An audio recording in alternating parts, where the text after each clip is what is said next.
Yep, I didn't even catch what that alert was. Because for some reason it didn't show up in chat, so...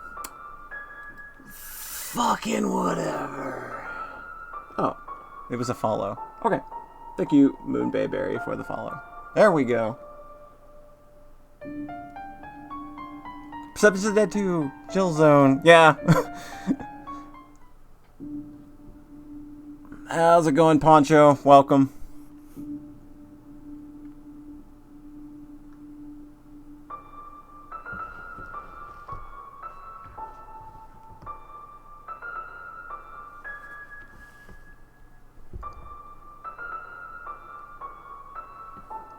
Staying alive? I think that's the case probably for all of us, really. Doing what you can. Like, what the hell am I doing? It's like I almost have a fucking stream schedule. Weird. That never happens under anything other than social distancing / quarantining.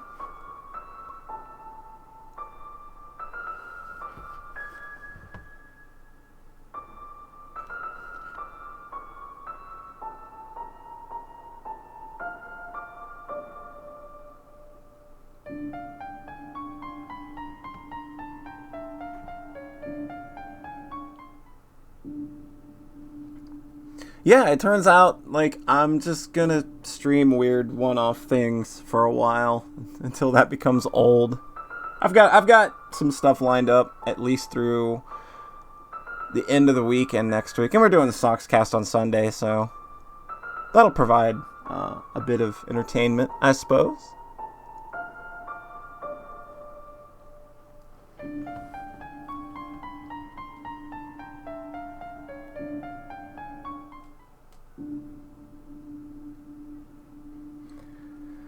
Just gonna wait a couple of more minutes before we get started for folks to come on in, and we'll get rolling.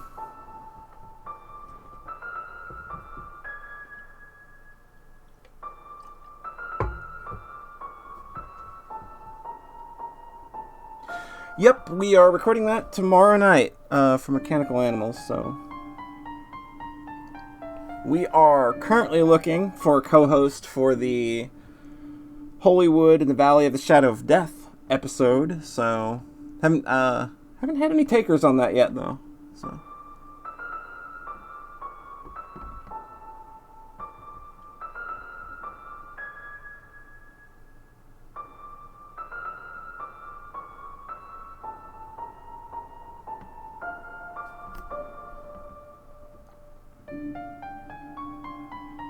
you probably just know the singles, which it's okay if somebody's not 100% blind to an album, so long as it's like you don't know the album front to back and already have an opinion, because the idea is you want to give somebody an entire experience. You have no audio. Well, I'm clearly talking to Poncho Smith. You specifically asked to be given the worst album? No, you asked me for Mechanical Animals, I think. And I told you that we weren't going to take somebody that wanted one specific album, and I decided not to give you Mechanical Animals. Give me just a second.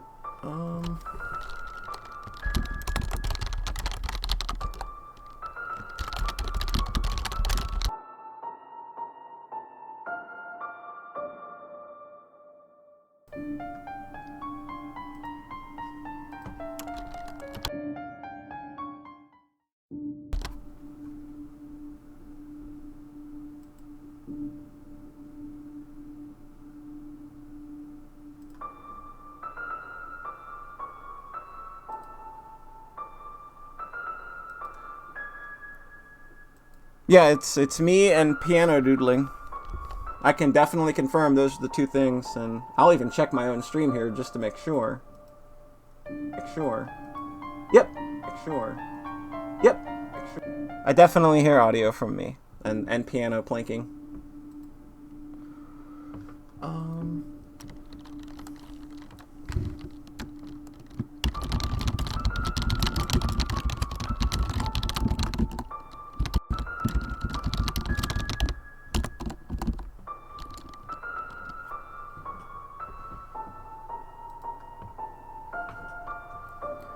We'll give it another minute or two before we get started, and then we're in for spoop time. There we go. Thank you for the sub, Iffy. 8 months. Look at that. Look at that. Big ol' 8 months. Next month, you're going to have your own baby. Putting the poop in spoop. Absolutely. Abso-pooply. Oh, the worst. Okay, the worst Manson album after Mechanical Animals, and was denied me because I figured I deserved it for making such demands. Well, we're giving what Taylor and I would consider the worst album. I think we're giving that to John, but I might have one for you. So, actually, yeah, I think I've got one for you. Now that I think about it, I think I know what one I'm giving you. How's it going, Iffy? Hope the old Corona quarantine shit's treating you well. I'm playing video games on the internet for a change, making use of that old Twitch channel for some reason, much to everybody's dismay.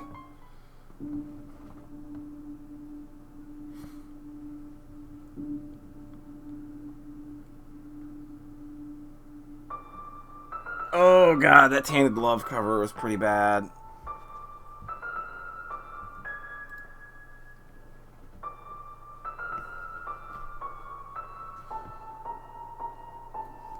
Alright, out there in internet land, who's ready for spoops? We have Perception of the Dead 2. We played the first one, and we thought, hey, that Jill story was pretty fun. And then we played the other two stories after that, and was like, oh man, these Tyrone stories are kind of, they're not so great. Thank you, Raven, for the 16 months, just bringing it on in. Look at that. Couple more months and it'll be a year. Imagine that. Look at you. Just knocking it out of the park. But yeah, we played the first game. We liked the first story, which centered on a blogger, vlogger, live streamer girl who was in a haunted hospital that was actually haunted. And we liked that because it was fun and she was a fun character to be around. And then the other two stories were weird. And there was a lot of weird race stuff in the first game too, where literally every black person referred to themselves as an intimidating black dude, and it was real weird and awkward. So hopefully there's none of that this time around. Hopefully we can maybe avoid a little bit of that. But with that said, I think we're gonna go ahead, dive on in. Press that play button. Roll that beautiful bean footage. Owen blinked, looking around. We were just jumping right into it. It's Dude Bro. We're just starting with Dude Bro right out the gate. It's kinda empty in here. Where did everyone go?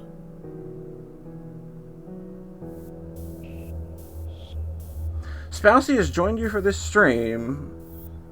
Oh no! Oh no! Yeah, hope the recovery goes well. I know that you had surgery, I do believe. I'm hoping the recovery goes okay. Hello? Huh. Spooky. Oh, look, it's our favorite character, just right off the bat. Everybody but the character that I started this game off for. Whoa, creepy costume.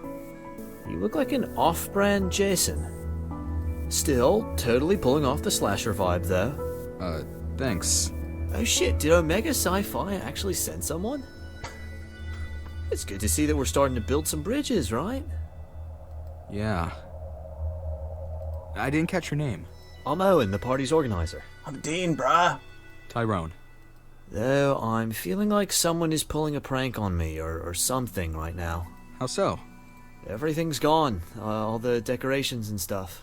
Is the audio and me balanced well enough, Wait, by did the I way? wander into a nearly identical room? What inspired you to throw a Halloween party here, Owen?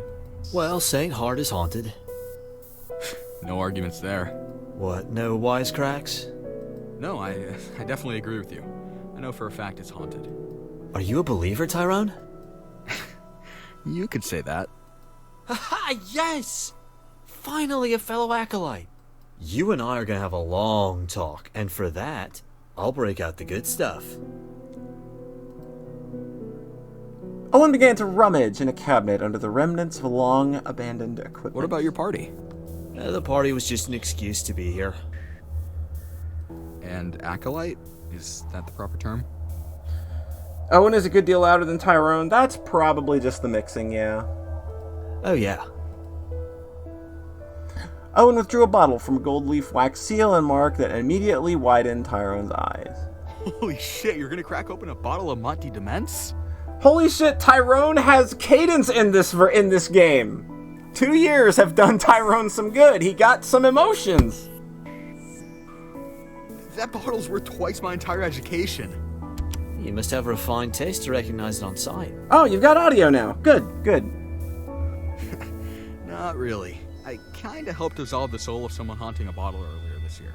Ew. Well, you'd still have to be well connected for an acolyte if your client had a bottle. Did they share a taste with you? No, and honestly, I couldn't even imagine drinking a couple $1,000 a sip. Owen rolled his eyes and pulled out a second Oh, bottle. look, they're not worth the price. The taste is maybe worth a few $100s a bottle. The real value is all about the prestige. Now, I have questions. You're an acting acolyte? We're talking practicing, not theoretical? I suppose so, if I understand the term correctly. I don't know how I feel about Dean using big words like theoretical. Yeah, like this game, like the first game had a lot of weird race stuff in it that I'm not sure. It was very uncomfortable. Every black dude in the game, both of them, referred to themselves as intimidating black men, and then this guy being named Tyrone. It's a lot. It's real weird. Mostly just playing at busting ghosts, but sometimes some more complex stuff. I stopped a murderous hoodie a few months ago. Owen produced glasses from the same cabinet and poured them each a glass. You've got a head and shoulders above me, bro. I haven't even met a ghost yet. But I plan to summon one here tonight. Most of the frat brothers just think it's going to be an over-the-top Halloween thing. Sounds dangerous. No, I've got runes out the ass, plus a broken blade. You know, shout outs to runes out the ass. It's always a good thing to have out the ass, I guess. Nothing to fear for the dead from me, bro. A broken what? What kind of acolyte doesn't have a broken blade? Seriously? Bruh, ghost, bruh. I guess most of my Tyrone knowledge nodded. is from books, so who am I to talk trash? Owen walked back to his cabinet and withdrew a knife that looked as though it had seen far better days. In fact, the thing looked like it had shattered and just been glued back together. It's like the ghost of a knife, right? I made this one myself. Tyrone's eyes widened as he sipped his drink and hungrily took another sip. Supposed to be able to stab ghosts and stuff. He thirstily took another sip. Owen proffered the weapon. Here, I won't be needing this tonight. Happy birthday. Thanks.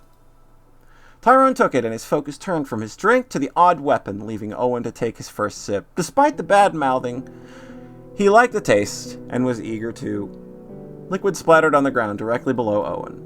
He looked down to see a mouthful he had taken just as wet stain across the ground. Owen looked up at Tyrone and saw it in his eyes. No, bro. I'm dead. Yeah, bro. It's been a... Oh. Owen! Okay. Okay, look, we're back. We're back to the good character. Yeah? You're too close. I'm dreaming about you again. Oh, that's sweet, but bro, I don't think of you like that. Fine. I wasn't sleeping very well on this mattress anyway. Jill felt her hand buzz and lifted a fist and find it clutched around her phone. The streaming app was running. That had been happening a lot recently. Her mother had always told her she was glued to her phone. Good morning, everyone. That's weird. You got weird people watching you stream yourself sleeping. You could actually, I think Twitch bans you for that now. I really hope I didn't leave it going while I was sleeping. I can't quite put why into words, but that feels creepy. I actually have a friend who got banned for falling asleep on stream. His team was doing a big, I think it was a big 7-day event. And he fell asleep during his shift and the whole channel got shit canned for like 3 days. Anyway, we're on day... Owen, how long have you been haunting me? Day 5, brah. So, at least 3 months since the events of St. Heart and Owen beginning his haunting vigil. And today, I'm on day 2 of my trip to meet the mysterious Tyrone, of whom Owen speaks so many volumes of praise. Okay, so now these characters are going to go intermingling with one another, which didn't happen in the first one. These were all separate characters and separate stories. Not to mention whose? Jill paused. The guy was in my dreams. My Owen dreams. So, at least I know now that he probably exists and isn't some weird joke made up by Owen. Back to the original point of my commentary here. I'm almost there, and I'm about to wash my face and get back in the car for the last leg of the journey. She's got lime, grape, plum, and some orange in there. She's just kind of dipping all over the rainbow. I wouldn't do that if I were you. Do what? Drive? Do we not want to see Tyrone today? No, bro, I wouldn't wash your face. Jill cocked an eyebrow and turned to her phone. Is something wrong? Oh, there's something in the bathroom. GTFO. Run! Run, girl! Run! Okay, what are we doing, chat? Run, there's a ghost in the bathroom, triple exclamation point, or run.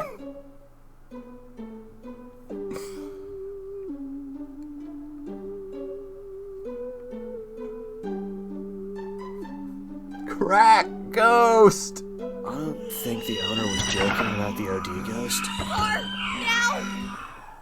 Okay.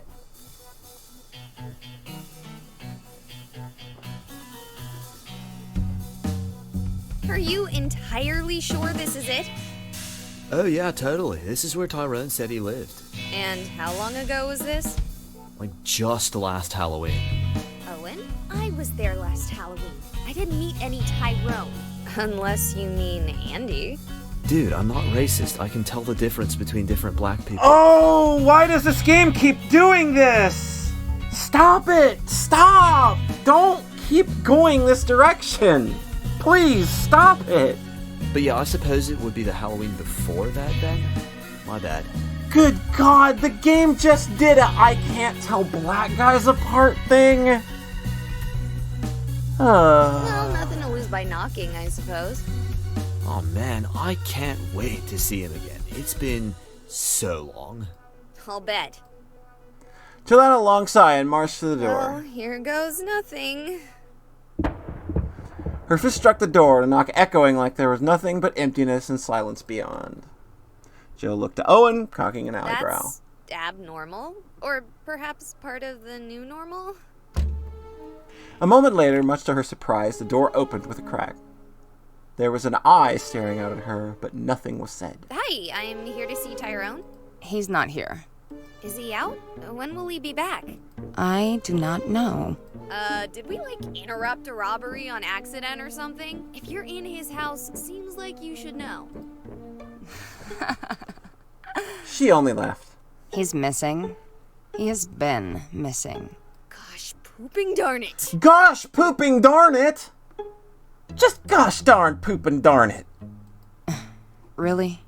Look, I don't know how to ask this, but do you know if he has any,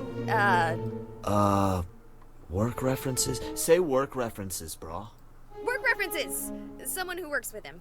Our dear Tyrone works alone. What he does is not the type of employment one can simply apply for. Only fate or misfortune can conspire Tiddly to find widdly him doing poop what he sticks. does. You mean hunt ghosts? The eye blinked in surprise. What are you talking about? Oh my gosh, I don't care! Look, I hear he can help me. And who did you hear that from? My ghost. Jill thumbed toward Owen. You can see him. You can see him? My ability to see him is not surprising. But he is nothing more than a fragment, a shadow of a full spirit. He is a shadow, the true self. He is not the kind of thing a human should be able to see. Unless... The eye seemed to size Jill up as though only seeing her for the first time. Unless you, like our dear Tyrone, have torn down the veil between life and death. Tell me, girl, can you now see the truth of your own world? Yes! But can we drop the mysticism? I just want to detach Owen, or something. Rude. I don't even care if I have to deal with seeing ghosts. I can deal with that if it comes to it. But I can't deal with being personally haunted. Do you really think living with the sight is so simple? If you can see them, they can see you. And not all of us are so... passive. She gestured to Owen. Us? Oh gosh, poopy darn it. Gosh, poopity darn it. Am I standing, talking to an empty doorway? I'm gonna need Tyrone to teach me to spot the difference. Jill turned to see a mailman whistling as he put mail into the box out front. He gave a short wave. Beautiful day, isn't it, ladies? Absolutely. You have a good one. You too. Or not? What did you mean by us? Oh my goodness. This actress really throws herself into this role, and I really love her performance. Oh dear. As Jill's eyes returned to the house, she saw it. She saw it all right.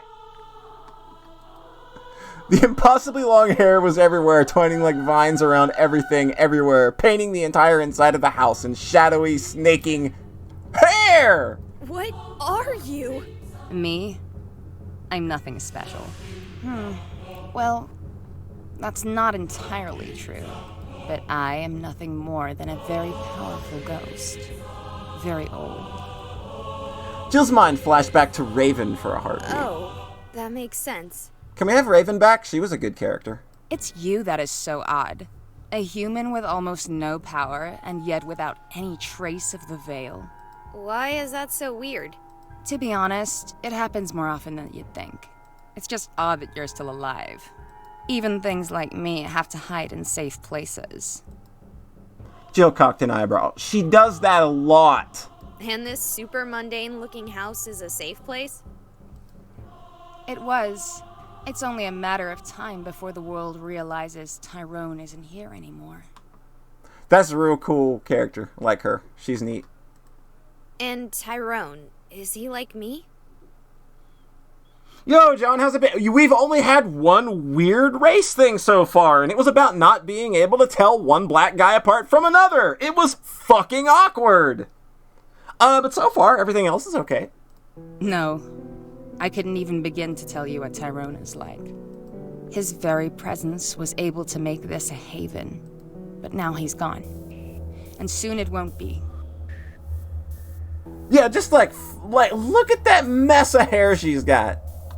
Well, that's just awesome. The conversation was interrupted by the arrival of a car from which emerged a man who was large in every sense of the word, save height. Ripley, who are these two? He can see Owen too? Yes. I don't really know what he is either. I suspect he's another anomaly created by the power of Tyrone. Hello? You gonna make introductions? I didn't ask their names. Figures. I'm Marcus. Jill. Name's Owen. Nice to meet you, brah. Marcus shook both of their hands and paused. Oh, God. It's a SoCal frat boy ghost. Just living that SoCal lifestyle, brah. Yeah, bro. Look, we'd love to help you with your ghost problem, but this is normally Tyrone's shtick, and he's missing, and we're about to leave to find him, and I seriously doubt this guy's dangerous. Blonde Jack Black. Ripley, is he dangerous? Marcus is hung up here. No. See? You're great! We gotta go. Ripley, can you, grab the bags? The bags rose from the inside of the door the bags rose from just inside the door and drifted outwards, carried by writhing hands of shadowy hair. Yeah, thanks. That's totally what I meant and not creepy at all. Marcus hurried back into the car. You should come with us. I'm sorry, what? It won't be safe here for long. And it's only a matter of time before you catch the attention of something dangerous. And you'll protect me? I cannot promise that, but you will be safer. Yeah, but what do you get, brah? Ripley turned slowly to Owen as though surprised to even hear him speak. You'll keep her safe, but why? Because I don't want to just let her die. And if you're desperate to hear a more selfish reason, I suppose I could use a second set of eyes. Can't Marcus see ghosts? He saw Owen. Whatever he is, it's intermittent, unreliable. Give me a moment. Okay. Yeah, that was weird. Jill hurried away, standing beside her car as she pulled out her phone. In a moment, she had it on and streaming. Here we go! Post Ex Machina? I'm sure you heard all of that, so let's cut to the chase. Your guidance got me this far, and from the sound of it, my random tests with you over the last few months are the only reason I haven't run into something dangerous. So, what do you think I should do? Should I go with them? Alright, that's save point time. Oh, okay. I guess we're going with them. Wow, a pretty uniform response for once. Alright, I guess it's road trip time. I'm glad I packed a bag. Turning behind her, Jill yelled. Hey, Marcus! Pop your trunk! I need to put my bag in. Oh man, they really needed to kind of spend a little more time on the mixing here. What? Ripley!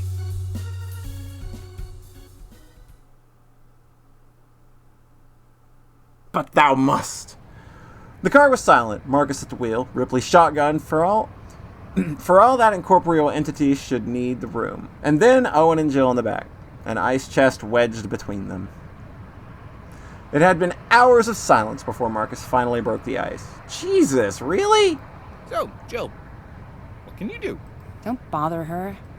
I don't mind being bothered. What do you want me to do? I don't want to bring two strangers on this rescue mission.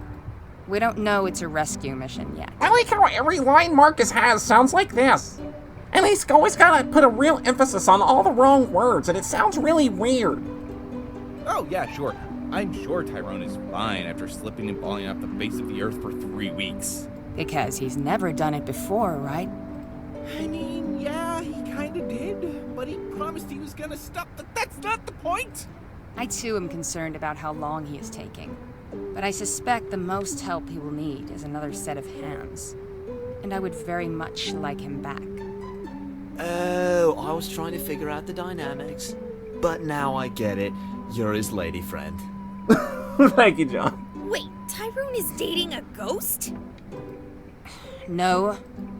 Not that there's anything wrong with that. Yes, there is!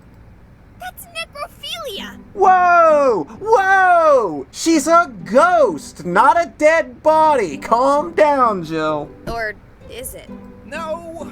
Well, not exactly. Anyway, I think if Tyrone is with anyone, it's Jewel. Uh-huh. No, I think you're wrong there. Tulip is definitely interested in Tyrone, but it is not reciprocated. Who's Tulip? Oh, Tulip is the ghost of a suicidal teenager who's been haunting him for the last few years. He's dating a teenager? She died over a decade ago. She's almost the same age as him. Oh man, we're getting into some weird rules now. It's just like, is it okay if you date a teenager but she's dead and it's 10 years later? Is that okay? Is that kosher? Is that normal? Also, no, he's not dating her. I feel bad for her dying so young, but he is very much turned away by her youthful appearance. Well, that's good. Or is it? To be honest, not really something I've thought about much. Come on. It's not fair to Tulip. It's like I always say, life isn't fair, brah. There you go. There's your quote of the evening. There's your nugget of wisdom from Owen in the game Perceptions of the Dead 2. You will not find a deeper, more life-quantifying quote. Still, I feel bad for her. She's way into him, and she's really nice. Maybe you should date her. No, do. See? She's too young looking. That's not why. I have no idea who you're talking about, but I have to say the fact that she's dead should be the biggest barrier, not how she looks. I really don't see why dating a ghost would be bad. I mean, it's on life, not death. I mean, yeah. That's all fair and good and all, bruh, but who's that guy in the middle of the road? Ah! Holy Oh. shit, Owen! Okay. What the fuck just happened? Drive. Don't stop. That thing will kill us all if it catches us. Oh, this is weird. What the hell happened to Owen? Owen is gone.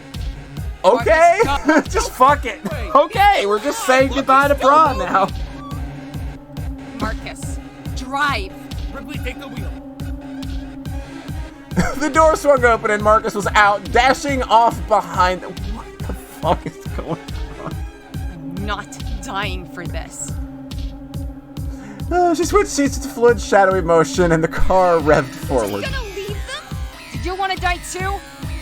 Jill opened her mouth to protest, but her shame, only silence came forth. Oh. Okay. Okay. Yeah, like, Yomu is half ghost, so that's probably fine. It means there's actually a body there, and it's still alive, mostly. Marcus stood, gasping. I should have backed up the car before he jumped out. Where the hell is he? Owen! Owen! Sup, brah? Owen! Owen, you're okay? Owen! Owen! Owen! Oh yeah, sorry I fell out, brah. Fell out. Owen, you were dragged out. Nah, man, just caught a snag. Where is the thing? Thing? You freaking big white thing! Me? You? You know what? Never mind. I'm glad you're safe. Marcus let out a sigh and turned back to the way he had came. The red lights out of the car were long lost in the distance of the night. Well, Owen, I suppose you're going to have to walk. What?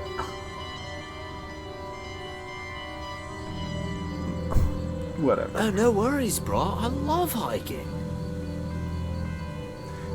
Marcus turned to Owen with a grim expression as the man hovered beside him. I'll bet. Marcus took one last deep breath, tasting the air, noting the cold, empty scent of a pine Let's forest. get going, I guess.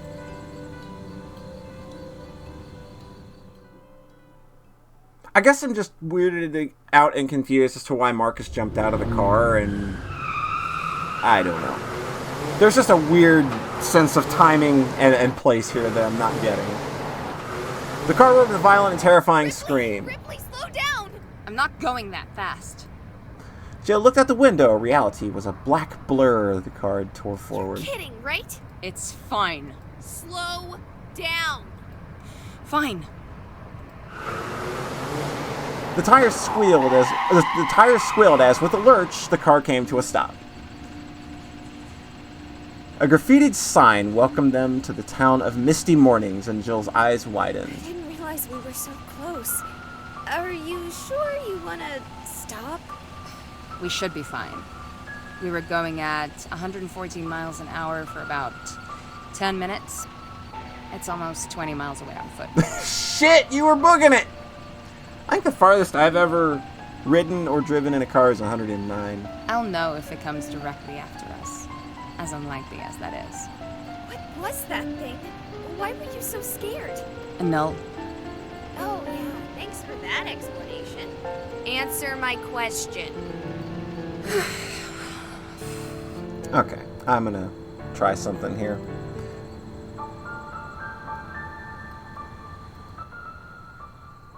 I think it's just overpowering the voices a little much.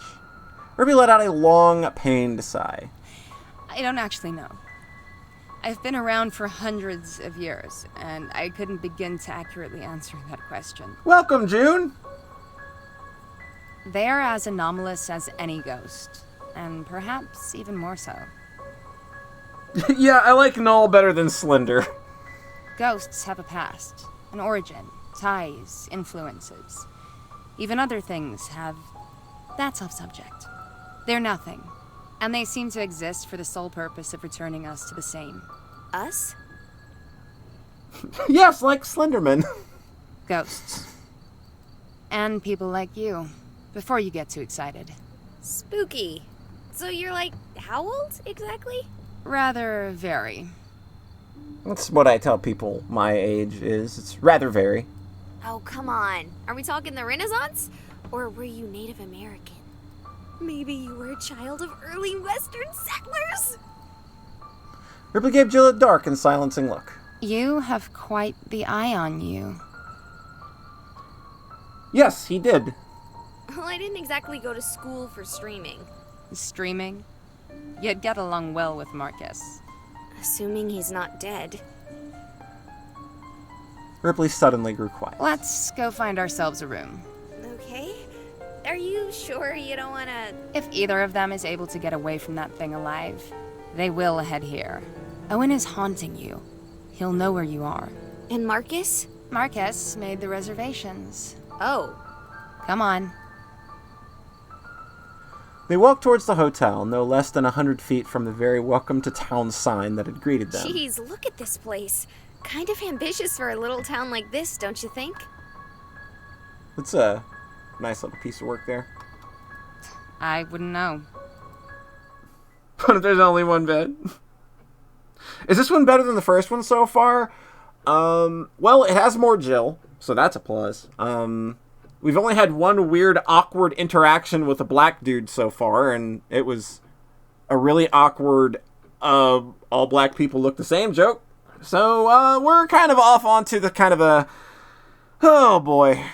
I don't know what this game's author has in their head about race, but man, somebody really needs to talk to them, I think. He stared as though they had come within earshot and grin peeled across his face. You know, when someone called and made a reservation for the second time in a month, I had thought it had to be a prank. And yet, here you are! I can hear the reverberation in the room that you recorded in. Unless you're not the rooms reserved by a Mr. Marcus Rookard?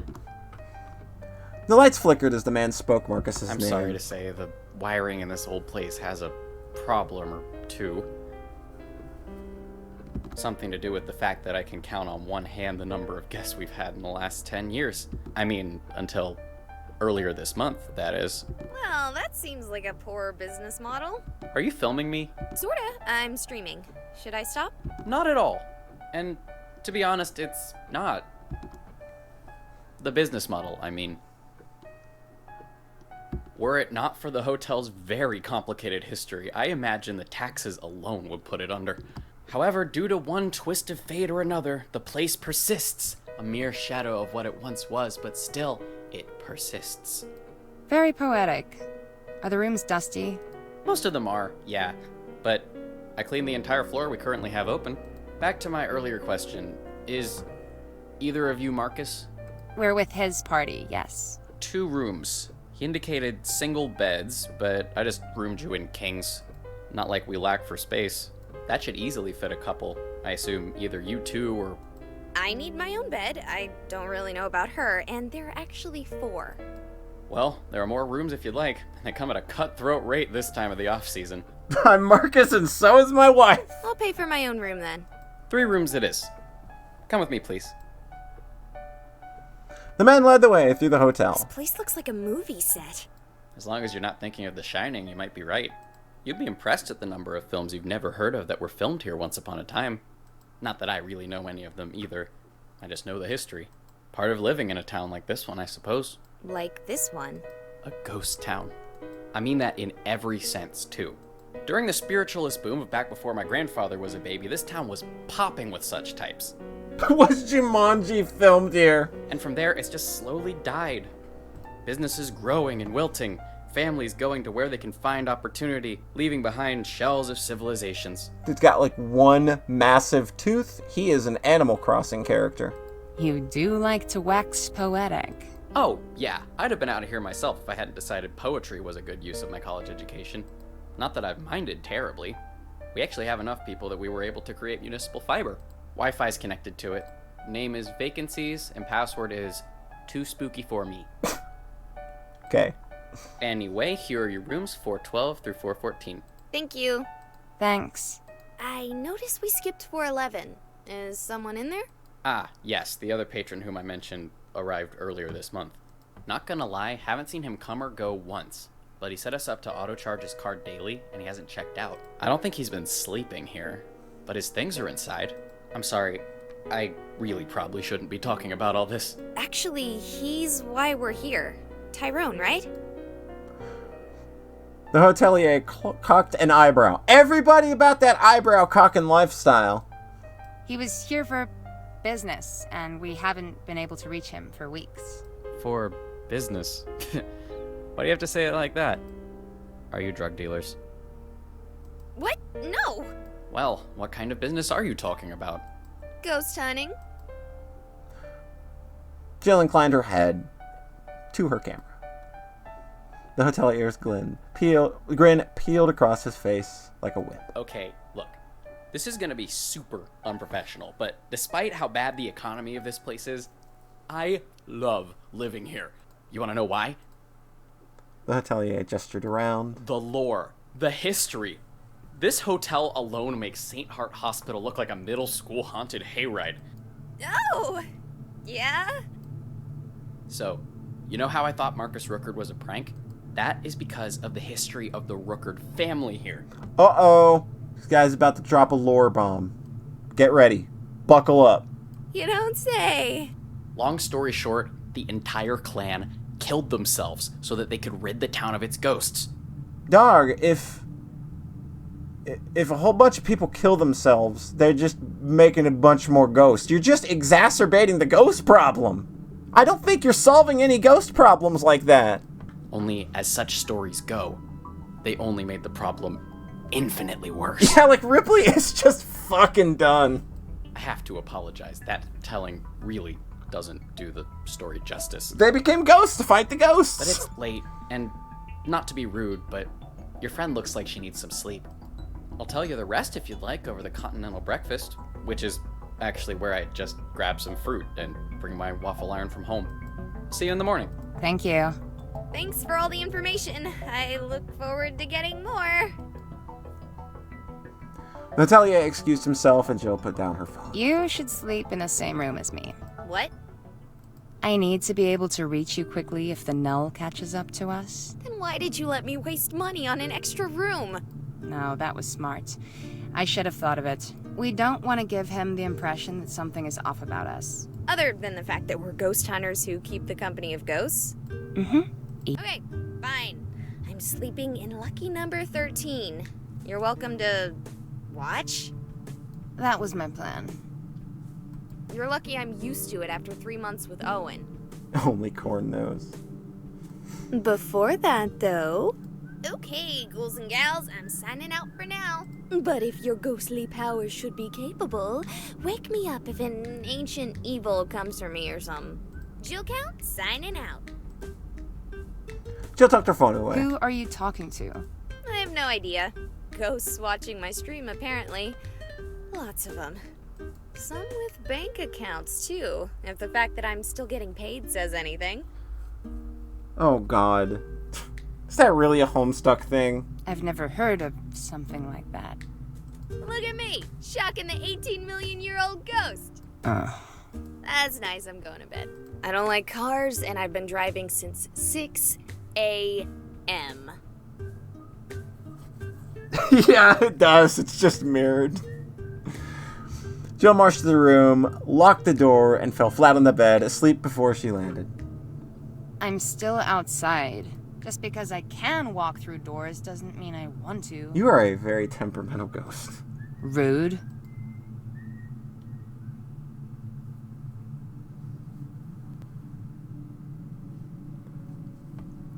It was morning by the time Marcus finally arrived, though there was no sign of the sun yet. Oh, thank God. Good hustle, brah. I hate you. That's just the bad vibes burning away. Oh, we should do this tomorrow. I will kill you again. Oh, God dang it! The door is locked! If the girls got here safely, they could let us in. I'll go find Jill. Good call.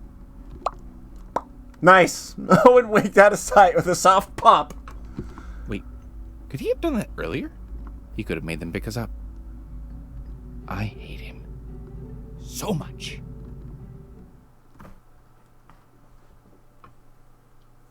Like the brazier, preparations are made. The flickering light of the fire cast wild shadows over the room. Vocavi for spiritum, vid inter me. Vocavi for spiritum, vid inter me. The words echoed oddly as though the chamber were far less cluttered and small than it appeared. Vocavi for spiritum, vid inter me. For spiritum, vid inter me. This time the echo was violent and distorted, coming back with force. Vocavi for spiritum, vid inter me. The earth began to shake, and even the air seemed to move, listless with worry. Vocavi for spiritum, vid inter me. Silence and darkness, then a voice she could never forget. Why have you awoken me, bound one? I'm here to wake you up, brah. Okay! Oh my God. Jill, wake up, wake up. Jill started awake, Owen's eyes meeting her Good own. morning, brah. Owen, what did I tell you about waking me up? Yeah, I know, but like, Marcus is outside, and he's just run a few kilometers short of a marathon, so I thought you'd want to let him in. Marcus! All at once, reality caught up to her, and she threw herself up. Marcus is alive! And you are too! Kinda. I'll go let him in. I forgot you were there. Ruby didn't reply as she vanished into the shadows of her own hair. That feels weird, even for a ghost. Bro, why is she allowed to watch you sleep all creepy from the corner, but I'm not? Oh my. It's because I'm a boy, isn't it? That's called sexism, brah, and that's not cool. Jill threw the blanket over Owen, passing through him with little effort. Rude. What time is it anyway? Real early. It's still dark out. I'm gonna regret getting up right now. Yeah, early to rise and all that, brah. Rising before the sun sure doesn't feel healthy. Well, we're pretty far north. If you waited for the sun, you'd miss most of the day. Yeah. Jill pulled on her jacket as she got out of bed. Let's go check on Marcus. The chill burned her face as she left the room. She hadn't noticed it as badly as last night, not with everything coupled with her exhaustion, but the difference between the heated room and the spacious foyer was was like heaven and hell. Only perhaps reversed. What was that? Just thinking out loud. Jill's breath fogged and she froze mid-step. It's so cold in here, it looks like I'm smoking. Look, I'm like a pothead. Shut up, Owen. Owen, you're dead. Oh yeah, I guess it's just a haunting then. Spooky. Jill stood still. She looked around, the air thickening with a misting cold. Jill's hand fell to her pocket. Her phone was faintly warm. The moment of hesitation was gone as she pulled out her phone and launched the streaming app. Good morning, gals and ghouls. We're here today with a very special broadcast. Our first real haunting since St. Hart. And I suppose most, if not all of you, and Owen. Hi guys. I mean, there were a couple of maybes here and there. And that thing I heard in the bathroom that one time you told me to avoid. So don't be weirded out or anything by me panning around and examining the room around me. Just looking for anything I can't see with my good old ghost sight. My 3-month-old ghost sight. It looks super clear to me, brah. Exactly. This fog or mist or whatever, it's ghost fog or something. I'm not exactly an expert on this. Wow, do you think we'll see a ghost? I've always wanted to see a ghost. Owen! Yeah? You are a ghost. Oh. Owen went silent, his eyes distant, contemplative. Jill hoped she hadn't snapped him out of whatever daze let him persist. She needed the company right now. As quickly as the mist had come, it had begun to fade, accompanied by voices only recently familiar. So I was right. You could have poofed to her at any time. Frankly, I'm more surprised he wasn't dragged behind the car. He may be a bit more impressive if he can... Her words cut abruptly as she saw Jill and Owen walking towards them. You didn't have to get up. I wanted to see if Marcus was okay and ask what happened. Oh, it's easy. I have no idea. I found Owen. He was fine. Couldn't Owen have told you this? Owen forgets that he's dead sometimes. I don't trust him to not leave anything out. I forget to add sugar to the cookies one time, and all of a sudden I can't remember anything. Like that. That's never happened with me. It's not uncommon for low-power specters to mimic their former selves while being little above an animal in sentience. Just a hard little burn there. Though that would only raise more questions about how he managed to stay behind. I'm super glad that Owen is a mystery and all, but could I ask if you guys saw this spoopy-doopy ghost mist? Ghost mist? Can't say that I have, though I suppose it does feel a little colder than normal. That's a sign of ghosts, right, Ripley? It's a sign that you're scared. It's normal human biology. Are there ghosts in this town like the bellhop said? Yes. Are they remotely powerful enough to manifest temperature changes? Probably not. If it's not obvious yet, I already have a solid theory as to the story behind Tyrone's vanishing act. Oh? Well, do tell. Small town, very poor. No real major businesses. It's a recipe for crime. Tyrone comes in here, bankrolling his trip with the money he makes. Probably did this excursion at a loss. Someone sees a guy with that kind of money and targets him. Maybe it's a simple mugging gone wrong. Maybe a kidnapping with no idea who to contact with the paranoid way Tyrone does these jobs. Point is, once Marcus has had a chance to rest, we should head to the police station and ask about any John Does. But his name's Tyrone! Ripley left towards their rooms as the group stared after agape. No way. No way he is gone for 4 years and comes back fine, only to disappear in North Dakota. Marcus said the words, but even Jill could tell he was uneasy with how simply the theory fit the narrative. Jill watched as Marcus followed after Ripley, following her into their Owen, room. would you mind watching me while I sleep and waking me up if something happens? I thought I wasn't supposed to. Yeah, normally you're not, but just for tonight, I kinda like the company. Are you gonna get mad if I hum Weezer? I don't know, is it like anything after the Blue Album in Pinkerton? Because if it is, then fucking get out of here. No, that's fine. Jill looked at her phone, panning a circle as she Well, spoke. that's enough excitement for this morning. Going to sleep a bit more. I'll see you in the... God damn it! He only knows Beverly Hills. Oh dear! Something terrible has happened to poor Tulip. Again! Also, that was a really cool effect. I don't know how you'd do that in Renpai. Jill nearly dropped the phone as she whirled to see what thought she had seen in it. A girl young in her teens and at the same time, oh so clearly dead. The hallway behind her was empty. She knew to trust her ghost sight for such things, and the camera to see the real world around her. But there was no mist, no girl, nothing. Yeah, Owen, sing me Buddy Holly. Oh, okay, that's acceptable. Oh no, I am terrible at remembering words, but I can hum a mean tune. Da da da ba na na na da na na na da da na na na na na ba bum ba ba da ba da da ba ba ba ba da ba ba da ba. There you go. He's awful. He's awful! With that, Owen began to hum a melodic, though horrifically incorrect rendition of something that Jill made her way back to her room.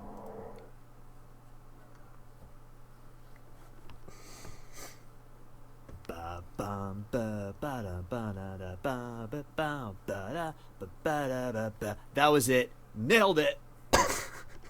Jill woke to the smell of waffles. I'm up. Da da da da something Buddy Holly. Blah blah something Mary Tyler Moore. You can stop now, Owen. It's breakfast. When Jill stepped out of her room, she was more than a little surprised to find Marcus already ahead of her, walking towards the stairs. He called back as she noticed her exit. Hey, morning. How in all heck are you so perky? Marcus doesn't need much sleep. Marcus is, as I have said before, an anomaly, much like your friend. Afraid of how he'd butcher Pink Triangle. Rivers Cuomo strangled him after listening to that. Aw, do you consider me your friend, Jill? Oh my gosh. Owen, yes, for the billionth time. Aw, that gives me feels, brah. The three caught up to Marcus despite his eager pace. I'm going to go and get some breakfast. Something smells good. He must be making a lot if we're smelling it all the way up here. What's this guy's name, anyway? Jill turned to Ripley, though Ripley just kept glaring at Owen. I didn't ask. I kind of forgot to ask after everything, and sorry. Don't worry about it. If I ask, it won't look weird for you two. The group made their way down the stairs and through the foyer to a lobby from which the smell of food wafted. Hello there. What's on the menu this morning? Good morning. Holy shit. Well, okay. You have got to be Marcus Rookard. Marcus paused and looked back to the girls, who looked as confused as him. The family resemblance is, well, geez, hard to believe to say the least. I'm a novice historian of a sort, and I've seen pictures of who I assume is your grandpa or great-grandpa, and I swear, you look like he walked straight out of the page. Marcus seemed nonplussed by the comment, but Ripley eyed the man with narrowed eyes. Before any of you get the wrong idea, I'm exactly the age I look. Unlike some of you freaks of nature, I'm not a gore, I am a mortal. Marcus then turned back to the hotelier and added, In a hyperbolic sense. I assumed that. Though we did have a vampire convention come through here when I was a kid, so I wouldn't immediately dismiss it. if they had a vampire convention, would that make it a vampire weekend? Huh? Huh? Who's with me? Up top. Let's go. On the subject of breakfast, I hope you're all hungry because I drastically misjudged the amount of batter I would need. I've got about 30 waffles made. Oh, and funny thing about the waffle iron. I must have originally got it from here and just kind of didn't notice thanks to inattentional blindness. The hotelier flipped up a waffle, which had a name scribed onto it, Rookard. Holy shit, they've literally got my name on them. That's an awfully big coincidence. I mean, the hotel used to be called Hotel Rookard after its owners. I mean, the previous owners. We've got placards to the Rookards tucked away in the basement from before the owners tried rebranding the place. This guy can misjudge your waffles anytime. Not that it helped. So, how many you want? I'll take a square 24. I'm not hungry. I want 2 waffles, please. Jill shot Owen a discouraging glance, though whether due to willful or benign ignorance, he didn't notice. I guess I'll just have the last 4. The hotelier was quick to serve them all a plate, and Jill tried not to watch Owen's attempts to eat the meal. Fortunately, the hotelier himself was far too enamored by the sight of Marcus to notice the attempts of the ghost to eat. So, I have to ask. Are you here to learn more about your family history? You're streaming this on Wi-Fi, so you're lagging a lot. Yeah, I'm sorry about that. I do have quality options, I believe. That might help if you bump it down to like 480 or something, because this is not the kind of game where you really need the full 720p that I stream at. So, is that after 5? I just find it very odd that you would show up and have no idea where you were. Well, it is now! Believe it. I barely even knew my father before he died, and my mother got pregnant after a one-night stand. I mean, I was lucky. She desperately wanted kids, and it wasn't a teenage pregnancy or anything. But my dad didn't know I existed until I was in my teens, and then I only met him twice. Point is, I'm only named Rickard because my mom thought it sounded like a strong name and wanted to give me something of my father's. I wouldn't have known about my family history without you expressly telling me. That and the waffles. To punctuate the end of his story, Marcus dexterously shoveled 3 entire waffles into his face. That is crazy. I mean, not your story. I mean, honestly, it sounds perfectly plausible. I'm just shocked that you'd end up here on accident. It certainly stretches coincidental plausibility. Well, I don't know about you two gentlemen, but I promised your female companions a telling of the Rookard family history. I imagine you would have equal, if not more, interest than they, Mr. Rookard. I don't like history, brah. Ignore him. Go ahead. Well, I'll summarize a fair portion of this town's history by telling you that we became really big during the boom of spiritualism in the 19th century. Somehow spiritualists one after another gathered here and people flocked to see them. Even after the movement lost steam, Misty Mourning was already a big city. Didn't need tourism to maintain itself. It had businesses and a thriving economy. That's not to say it didn't wear its history on its sleeve. Though the popularity began to die down, people still came from near and far to meet the mediums and psychics that the town was famous for, well into the early 20th century. That's where the story starts to turn from historical and more towards myth. Yo, nice. This is how you properly cozy up to a polystream. Right there. Double-decker moon pie in hand. You see, the large number of spiritualists here, all constantly reaching out to the other side, calling to the dead, it is said that their actions drew an acutely large number of ghosts here. If you would believe the stories, they were as common as bugs or rats in a big city. And the more concentrated here, the more they called out to others of their own kind, until it's said that the city began to succumb to the hauntings. Factories had catastrophic failings, businesses had misfortune beyond reason, and within a few short decades, it looked like the town had reached a critical point where its spiritualistic past was about to end any chance it had at a future. Makes sense. Jill looked at Ripley incredulously. Makes sense? What makes sense? Did she know something Jill didn't? Darn her. Well, Jill had questions. I assume that's when the Rookards became involved? Exactly. The Rookards were a prominent family in the town at the time. They had investments enough that if the town fell, they would be left paupers. So, it is said, they gathered the remaining spiritualists and all manner of arcane and eldritch texts and began work on something. Unfortunately, it's at this part that everything gets really hazy. They did something, a ritual of some sort. That much is in police records. Around half of the family killed themselves in that ritual. The other half began roaming around town like some Pinkerton Union breakers. After that, there's a lot of miscellaneous information I can direct you to, but one thing is clear. The ghost problem was gone. What? Why? I don't really know. Something about the ritual cut sightings and happenings down to the rates of some place as mundane as Smallville. Smallville isn't a real place. Also, what's a Pinkerton? It's a historical reference. If you understood the Union Breaker part, then you understood enough. Anyway, the damage was done, unfortunately, and the town has been slowly crumbling for the last century or so. We've got a city half the size of Detroit with the population of Podunk, Mississippi. Yo, shoutouts to Podunk, Mississippi. Jill stared as, of all people, Marcus broke his silent eating with a question. Were there anything different about the sightings after the ritual? The hotelier's eyebrows rose in shock before his face turned to a knowing smile. You know your stuff, don't you?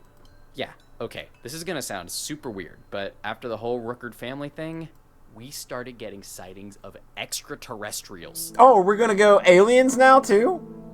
We're gonna throw that into the pile? What?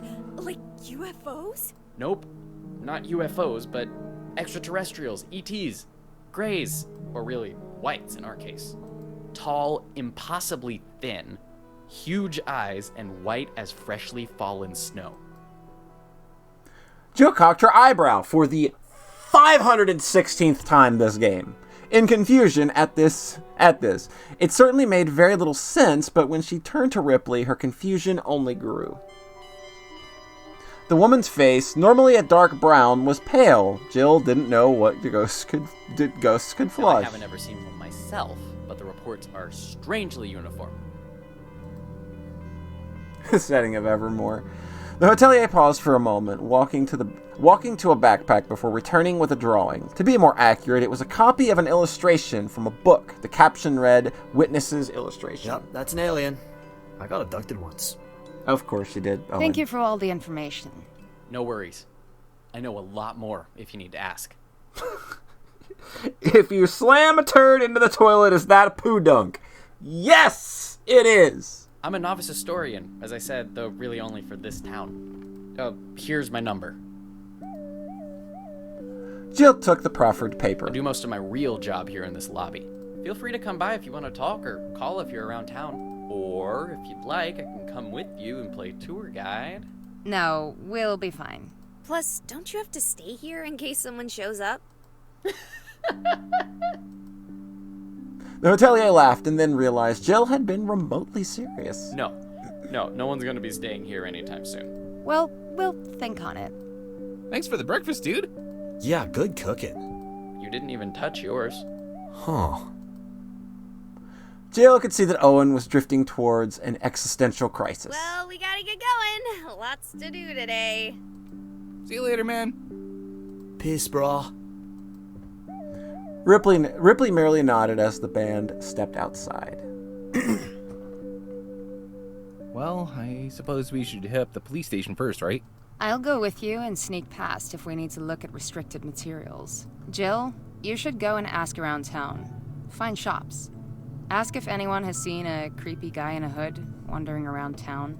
We might get lucky, and I'd like a second set of eyes looking around town for anything. I don't really want to sound like a coward, but are you sure you want just me and Owen wandering around trying to find whatever kidnapped Tyrone? Okay, Owen just kind of floating around there in the scene. Kind of digging that, not gonna lie. That's pretty good.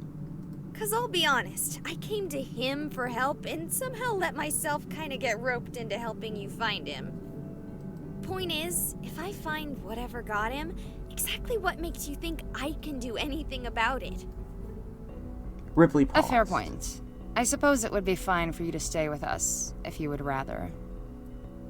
I would prefer we make short work of our search by splitting up, but I don't want to press upon you any undue danger. You talk funny. You words. These words. I'm old. I'm old. She's well spoken, brah. Dude, I think he's starting to like me. Ripley began to walk. I'll see you inside if I see you. Someone needs to rein in Ripley, though. Marcus hurried after her. Okay, I'm waiting for Jill. Jill waited a moment as Marcus and Ripley left earshot, and then her phone was out. Okay, here we go, gals and ghouls. Do we visit the police with Ripley and Marcus, or should I go look around town? Word jokes make my head meat hurt. Do we go with Ripley and Marcus, or do we look elsewhere? Internet friends, what are we doing? First answer I see in chat, that is what we are gonna do. Yeah, who the fuck wants to visit the police, right? Be a snitch and talk to the cops. Looks like elsewhere. Elsewhere is where we is going. Jill waved to the others and scuttled off back into the hotel. And while they're doing that, let's go check Tyrone's room for clues. Sting doesn't even offer you anything to drink. She spoke to Owen, but he seemed distracted, looking away towards the wall as though it were more interesting than its simple design would indicate. She didn't bother trying to catch his attention again, instead choosing to march up the stairs to Tyrone's room. Owen, can you go inside and check for clues? Okie dokie. Owen thumped against the door once with all the force of a dazed moth and then seemed to slide right through it. That was a very cute way of handling that animation. Again, a cute little Renpie trick that I don't know how you would do, but I like that. Jill waited a moment and then idly turned to her phone. Full of ours? I wonder. Her thoughts did not last long before resolving into action. As she began to tap furiously. No, heavenly potatoes! I have internet! Her fingers drummed at the screen to a tempo no music could comfortably follow. Come on, let me see that follower count. Oh, pretty respectable, for as little as I get to post. What about... Jill's words trailed off into silence as she navigated to another page. Cheeky. What? Look at that follower count. She's like the Katamari ball of streamers. I will catch you one day, you... No, oh no! Abruptly, her screen bled to the all-too-familiar internet connectivity problems page. Hey, Jill. No clues. Really? Nothing? What was in there? Did you forget what you were doing when you went in there? Yes. Yes, I did. Well, phase back through and pop that lock so I can get in. Oh, good idea. With that, Owen backed into the wood for a moment later, and then appropriately eerie creak, the door swung open. You ghosts really stick to your shtick, don't ya? Jill reached into her back pocket and pulled out a pair of plastic gloves. Let's tear this place apart. Are you kidding me? That guy travels stupidly light. What a waste of 30 seconds. Got this nifty game thingy. I can't wait to see what you can do with 2 game screens at once. Put that back. Aww. Come on, if we hurry, we can visit the police station with them. But I want to be an elite beat agent. Do you want to be an elite beat agent?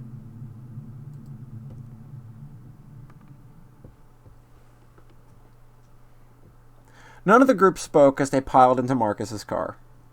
The police station, or perhaps sheriff's office, was close, and they were there before any conversation really had a chance to get rolling. It's a video game, right, June? Like, I've heard of that one. As they piled out, Jill's phone buzzed in her hand. An unfamiliar number was on the screen. Guys, head in. I'll be right there. Roger that. Scream if something terrible happens. Oh, thank you. That's so comforting. Hello? Sandwiches, that was loud! Hello? Anyone? The static came back constant with no reply. Whoever this is, your connection is very bad. Call me back if this is an emergency. Otherwise, bye-bye. Jill angrily jammed the end of the call button, her ear still ringing. She followed the pocketing of her phone with a deep breath and thumbed at her ear. She knew she would never be able to tell if there was any damage to her hearing by touch, but somehow touching the offended appendage gave her a sense of relief. Then, with a long sigh, the tension leaving her shoulders, she stepped inside. I know we haven't brought in someone like that. I suppose you could speak with the coroner. There was a body a few days back. I never saw it. I mean. The coroner is in today, though. Doing an autopsy on some old fellow who had a heart attack at 1,000,000 years old. But the wife was worried about foul play, but she's crazy. But hey, he was free. Might as well, you know. He's downstairs. The policeman turned back to his book. Really? We can just go downstairs? You really haven't ever lived in a small town, have you? I haven't either. Exactly. Who would trust the police guy? If you screw with anything, I'll just shoot you. Well, that's probably not far from the truth. The officer looked up to Wink and gave a warm smile as the group walked towards the stairs. So did you already talk to him? It's a quiet town. He summarized the entire month before you came in the door. If we're gonna have any luck, it'll be with the coroner and the John Doe. Bad luck, you mean? Hoping this turns up a dead end. Yes. Cool. Let's go meet him, I guess. Let Marcus do the talking. Wait, why me? Who's there? Oh boy. Oh, hello. You don't look like officers. We're not. We're hoping to not identify your John Doe from the other day. Sorry? Our friend is missing, and we are hoping to rule out the body you saw the other day as his fate. Well, I'm afraid they aren't here anymore. Nothing about the deceased made me think it was anything other than what it appeared. A kid exploring an abandoned building hit their head when they fell through a weakened floor. No evidence of foul play, just bad choices by a young kid. Describe them? The coroner was staring at the covered sheet of the dead man he had been examining before their arrival. Late teens, early 20s, young, well-kempt, blonde. Doesn't sound like our Tyrone. Well, just to be sure he didn't dye his hair or something, was the kid black? No, he was white. Not Tyrone. Well, I'm glad for you, though I am still worried for the boy's family. He's not local. What are the chances they'd get two mysterious out-of-towners? Yeah, there's a little bit of, like, characters kind of proportioned a little strangely or kind of not really fitting the scenes right. But that's fine. Tyrone? I think I may have met your friend. It must have been almost a month ago. We hit it off at a bar. I started talking about a book series I swear I had thought I was the only real human to have read. And I got a little too excited and drank too much. My most vivid memories of that night are him practically carrying me home. What if he dyed his skin? June here with the Gigabrain solutions. Haven't seen him since, though. Could you describe him more? He had these ridiculous violet eyes. Never met someone with violet eyes before. Yeah, that's Tyrone. Did he tell you anything about why he was in town? He said he was a professional paranormal researcher. I immediately assumed he was one of those ghost chasers, but talking to him for a few minutes about it quickly changed my mind. That was before we started talking books. But yeah, good to see some real research done in the field. It would be nice if we could separate fact from fiction on these things. Death is already painful enough without myths about possible persistence warping our perception of it. Sorry, not only am I oversharing, but now I'm spouting about my beliefs. No harm done. We're not exactly here in a professional capacity either. Hey, if you hear from Tyrone again, or if you see anything weird, call us. Marcus held out a business card. Are you paranormal investigators too?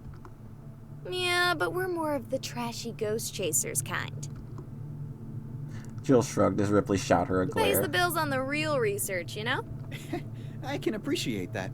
It's for a similar reason that I'm here, I suppose. The coroner looked at the card and cocked an eyebrow. Literally, who has not cocked an eyebrow in this video game yet? Software designer. That is what pays the bills when the other two fall through. The coroner let out a small laugh. Yeah, I can really appreciate that. I will do so. Good luck finding your friend, you three. Thanks, man. Let's go. As the three climbed the stairs, Jill heard a whisper in her ear. Girl, where is your ghost? Oh no! Oh no! First of all, Owen is not my ghost. Where did he go? Second, I have absolutely no idea. The cock is strong with this game. The question was soon answered as the three reached the top of the stairs and saw Owen chatting with the officer on duty. And they didn't arrest you. Nah, brah. Dude wasn't even sure what to charge us with, let alone if he could. That's just... Oh man, I can't even imagine where to start myself. I mean, I guess the only property you damaged was your own. Owen, there you are. Hey, Bros. How was the, spooky basement? So, like, everybody can see ghosts now? I'm not quite sure what's going on here. The basement isn't spooky, man. Come on. Nah, brah. All morgues are spooky. Too spooky for me, at least. Hard to imagine a guy who did that is scared of dead bodies. Ain't the bodies I'm afraid of, brah. We were wondering where you went. Brah. Come on, we have been friends for like years or maybe months. You should know by now. I don't do morgues. He's very serious about this. Please, think to warn us next time. We'll leave a sitter. Marcus had already walked past them into the cold air outside. What's up with him? He doesn't do morgues very well either. Something to do with his father. Yeah, I can appreciate that. My uncle is the same. Yeah, who'd guess? Who would guess people are a little uncomfortable in a fucking morgue? Imagine that. Imagine being the pussy that is scared of a morgue. Well, you have a safe stay. Good luck finding ghosts. Can do. What did you tell him? Oh no, man, just the basics. The trio exited, finding Marcus breathing enormous plumes of hot and misty breath into the sky. Well, that was a useless stop. Not completely. We know he was here, and we know he was seen as recently as a few weeks ago. That's not much. Hey, we know there's not a body. That's good. And our gracious welcome committee tells us this place is actually haunted. Haunted enough to draw a null. Oh, yeah, I don't think I've had a chance to ask about that thing. Or at least, more about it. And I have questions. They're like super dangerous ghost-eating monsters that are drawn to powerful spirits like sharks to blood. There's not really much more to say. No one knows exactly what they are. I got that reference, Raven. Well, I mean, none of us know. But like, who knows, man? The world is big. Okay, and well, while we're on the subject of this stuff, what are ghosts exactly? This is a long time into this game to finally be asking that question, my dear. Dead people. I mean, mechanically, scientifically. Why is Owen over there and not, say, my great-grandma? That is a question not easily answered. So, first, you must make two conceits. One is that humans exhibit, with whatever terminology you may choose to describe it, a psychic impact on the world around them. You perceive, and are therefore perceived. Okay, that's just describing normal interaction. What do you mean by psychic? I mean that there's more to simple perception that most are aware. I mean to say, there are connections and influences one cannot easily perceive. I'm saying that there is a metaphysical gravity in your very existence. It's that feeling when you know someone is watching you. It's when someone you're close to draws close and you know long before they announce their presence. I chose the term psychic, but it might be the soul, the grace of God, or Kai, or Chi. Hell, it may be magical power or mana. But it is there, and you have to simply accept that before I move further. Makes sense. Go on. Traumatic deaths leave a psychic impression on the world.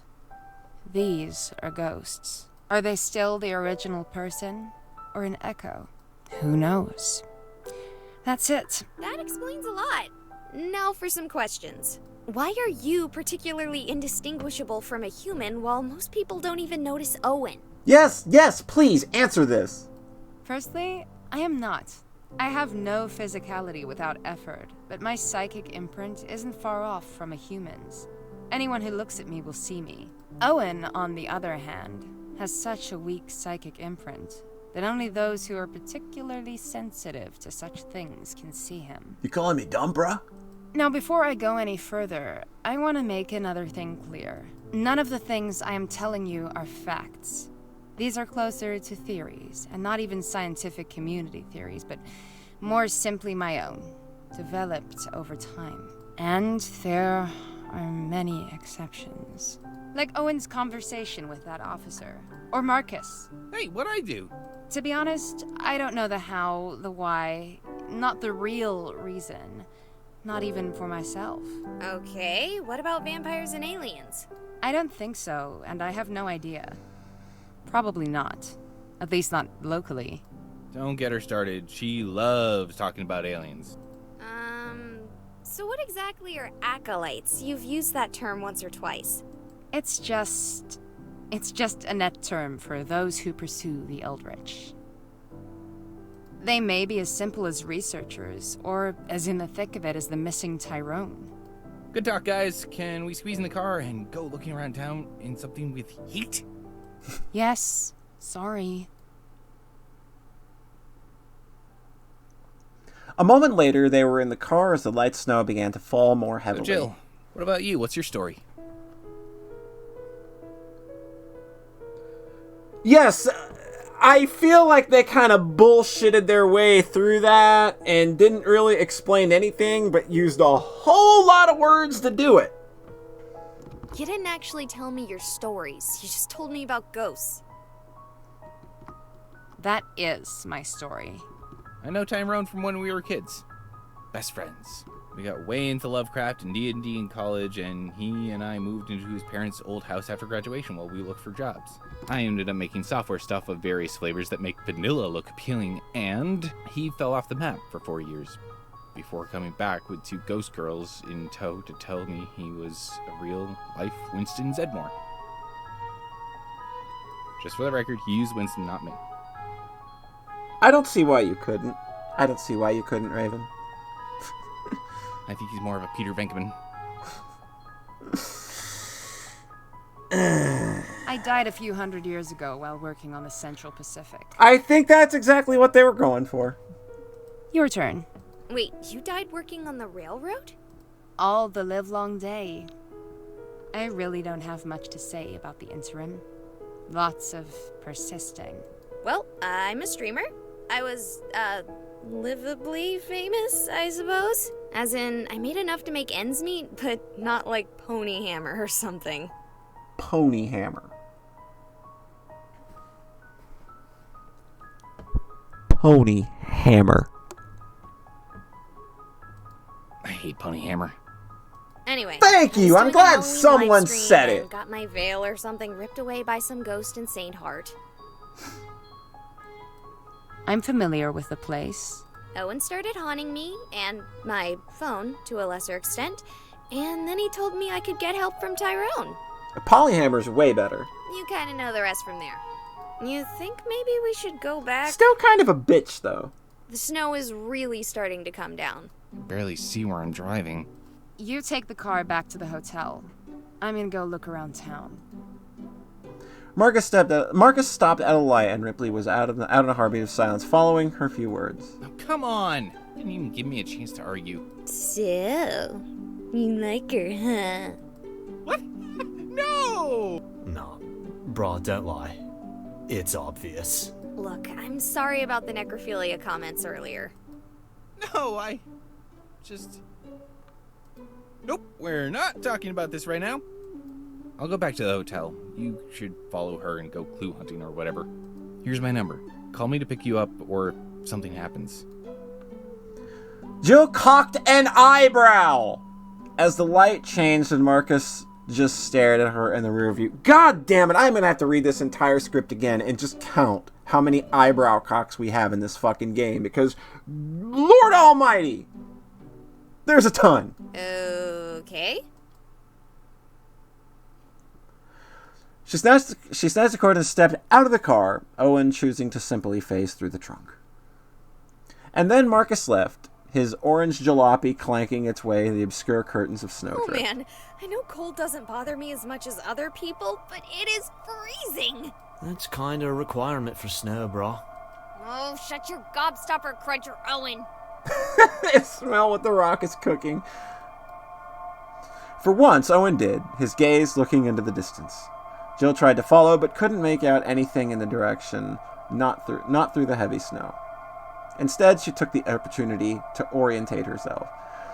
Panning across the whitewashed town, she was shocked to see plumes of steam, or fog, or mist, or, well, to be honest, she wasn't really that familiar with which terminology would apply here. And then a memory hooked into the back of her mind, and she pulled up her phone. Turning on the streaming program, she looked into the camera and felt a chill far more intense than the snow. She saw a figure standing beside her. Hey, it's her again! It's Squirrel Girl. It was the girl! She watched the video in fascination as the girl began to speak, silent. Oh! Jill fished for her headphones and quickly plugged them in, and then she heard the voice. Can you hear me now? Oddly enough, yes. Can you hear me? Something happened to Tyrone. Something happened to me. Everything is... It's hard to think. It's even harder to speak. Then skip the exposition, girl who I assume is Tulip. What can we do? Where is he? Where are you? That is a very intense-looking snowman. Jill cocked an eye. Oh, you have got to be kidding me with this. They've got to be doing this on purpose now. Like, this has literally got to be the writer's thing. It's like, they did it twice, and we're like, ha, man, I just did that twice. What if I just did it a bunch now? Something is controlling those things. Something worse than them. There it was, lanky and thin, not the kind of proportions one would normally see on a snowman. There's so many nulls. Abruptly, Jill's phone cut out, and as she looked up, the snowman turned towards her. Oh, pumpernickel loaf. She just really does not want to curse, does she? Jill didn't even take a second glance as she turned, dropping into a breakneck sprint in the pace of a gasp for air. Oof! She hit Owen's chest like she had been running into a wall and fell into the biting snow. How did she hit Owen? This game is so loosey-goosey with its ghost rules, it's ridiculous. You're corporal now? It's not coming after us. What? Jill turned. Sure enough, she watched as it began to walk, slowly, almost dreamily, away from the pair. I would say that is a clue. Are we gonna just overlook the whole corporeal thing, too? Well, let's just hope your stupid haunting lets me make a stinking phone call. Jill dialed quickly, still watching the creature Hello? leave. I found one of those null thingies, but not only is it ignoring me and Owen, it's walking like it's got someplace to be. Don't follow it. What? Are you kidding me? Look, those things will fuck you up, dude. It's not worth it. Just, note where it's going, and maybe we can investigate. I'll take that into advisement. Oh, also Tulip says there's something worse than the null thingies. What? Tulip? Wait, no, don't follow it! Jill hung up and swiped her streaming app. You know the drill by now. Do we follow? Alright, do we follow? Let's see. Or is this going to be another one of those you don't really have in it? Also, I gotta ask, how is the view from my pocket? Do you have, weird ghost powers that let you see even when the camera isn't rolling? Alright. Yeah, basically, ghost power scrying. With limitations. Follow the null. Don't follow it. What the fuck is this?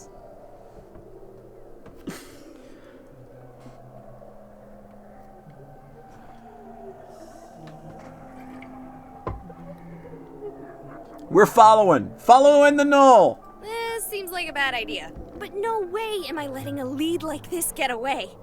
Come on, Owen. Let's go.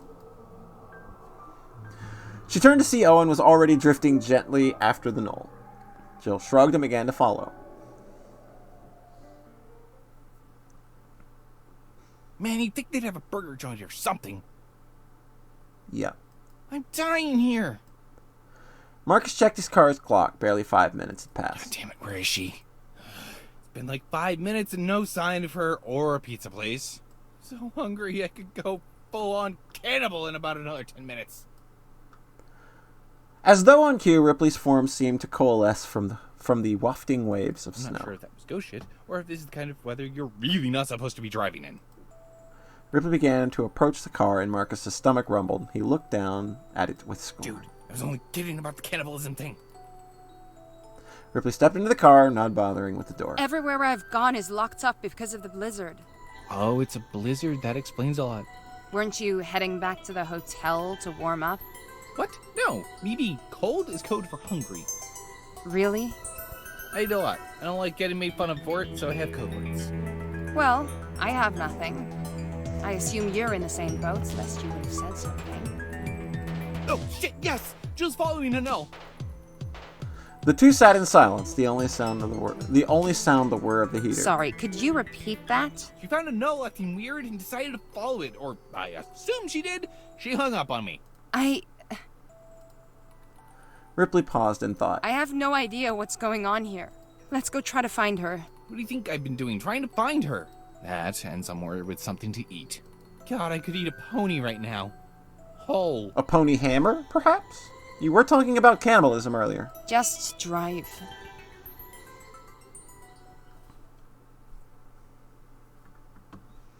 The snow had begun to pick up along with the wind, and Jill could no longer discern the details of the wind around her as the sky and earth blurred into the flurry. What she could see, however, was the knoll. Hey, Owen, do you know if it's normal to be able to see ghosts more clearly than the world around them? Oh, totally. Things like fog and distance don't affect a ghost because you're not actually seeing them. Your brain is being overridden with their psychic imprint. Jill paused, turning to Owen. Owen, that was frighteningly coherent. Oh, look, brah, more. Jill suppressed a groan as she tried to finish the text. I don't know where I am. It's hard to see in the snow. Oh no. This can't be good. Or normal, for that matter. It's drawing them towards it. Like the beacon from Wreck-It Ralph. You remembered something not from the 90s! Wait, off subject. There's something happening in the middle of town. So much power, even I can taste it. It's like Ma's mac and cheese, brah. Wicked delicious. Nope. A creature nearly brushed Jill's shoulder as it walked past the paused pair. In that moment, the cold of the night became nothing as the proximity reached down deep inside and brushed against her soul. Weird. And then she was back. Are you alright? No. Well, no. I'm okay, but... I'm sorry. We should go back. Jill pulled her scarf up over her face, breathing through the warm fabric, breathing warmth back into her lungs. No, I'm going to see where they're going. Owen's face curled into an unfamiliar smile, and for a moment, Jill saw something more than a dull, glassy stare in those eyes normally held. And then it was gone. Cool. Maybe we should call Marcus before sneaking into that creepy building, though, brah. What creepy building? Jill asked as her knee and then promptly her face met brick wall. Kerplunk. Okay, at this point, I think we're in the middle of City Park. I literally can't see more than a few meters ahead of us, and to be brutally honest, I have no fucking clue how we still have traction. I'm helping. Well, that's not creepy at all, knowing you're bayoneting my car along. Mm-hmm. It's a Bayonetta reference there. We said Bayonetta. Bayonetta is a video game that you could play on the Xbox 360, PlayStation 3, the Wii U, the Switch, and PC. Get it? It's a video game. I'm not... Ripley paused. Exactly doing that. Well, we're not driving anymore. I'm parking in. Holy shit! The gnoll walked past them so close to the car that it could have scraped the hood had it possessed substance. Holy shit! Holy shit! Look, there's more! While there was fear in Marcus's voice, it was only when he turned to Ripley that he saw her own fear. Her eyes were wet, tears with the edges, face a grimace of disbelief and horror. No, I don't want to go like this. I just wanted to be safe again. I just wanted... One of the white forms paused, turning slowly, its empty gaze falling upon Ripley. And then it began to walk forward, towards them. Ripley, it's okay. No, it's not. I should have realized when Tyrone disappeared. It was too good to last. What are you talking about? Are you an idiot? You, Tulip, me, the three of us alone were more than enough to draw one of them to that house. She turned out the window to see a creature approaching, and an empty calm washed over her face. They're scared of him.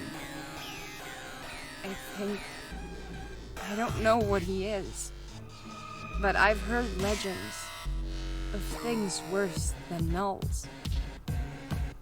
Things like ghost eaters. Ghost eaters. What about soul eaters? Marcus threw back his head and let out a long sigh, one tinged heavily with annoyance and frustration. Really? That's it? That's why you're so into Tyrone? Because he scares away the spooky, scary skeleton ghosts. What is with your attitude? We're about to die. No, we're not. Marcus got out of the car. Oh, is Marcus gonna do some shit? Is Marcus gonna Bayonetta? Oh, that hurt. Jill's hand reached forward and she felt ice crunch beneath her hand as she pressed against the wall. Whoa. It's like the building is so cold, it's freezing the air around it. Jill snatched back her hand as the cold finally made its way through her mittens and bit her fingers. Popsicles! Come on, let's find a door. Jill began to brush wildly at the delicate lattice of the ice veiling in the building in Don't white. worry, bro. I've got a quicker trick to get us in Lickety-split. Owen proceeded to stick his head into the wall. He turned once, twice, and then stepped back to point at an unremarkable portion of the ice siding. Double doors right there. I think it's a gymnasium. Like for school? Exactly. Gonna call Marcus. Jill pulled up her phone. Oh, the app's going. Wow, look at people talking. Hey, gals and ghouls.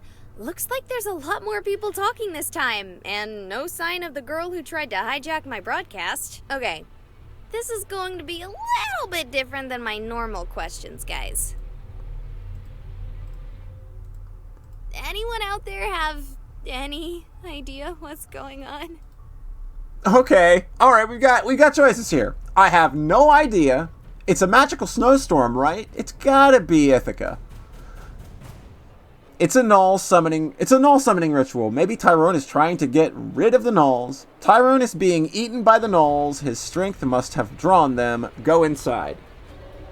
It's probably go inside.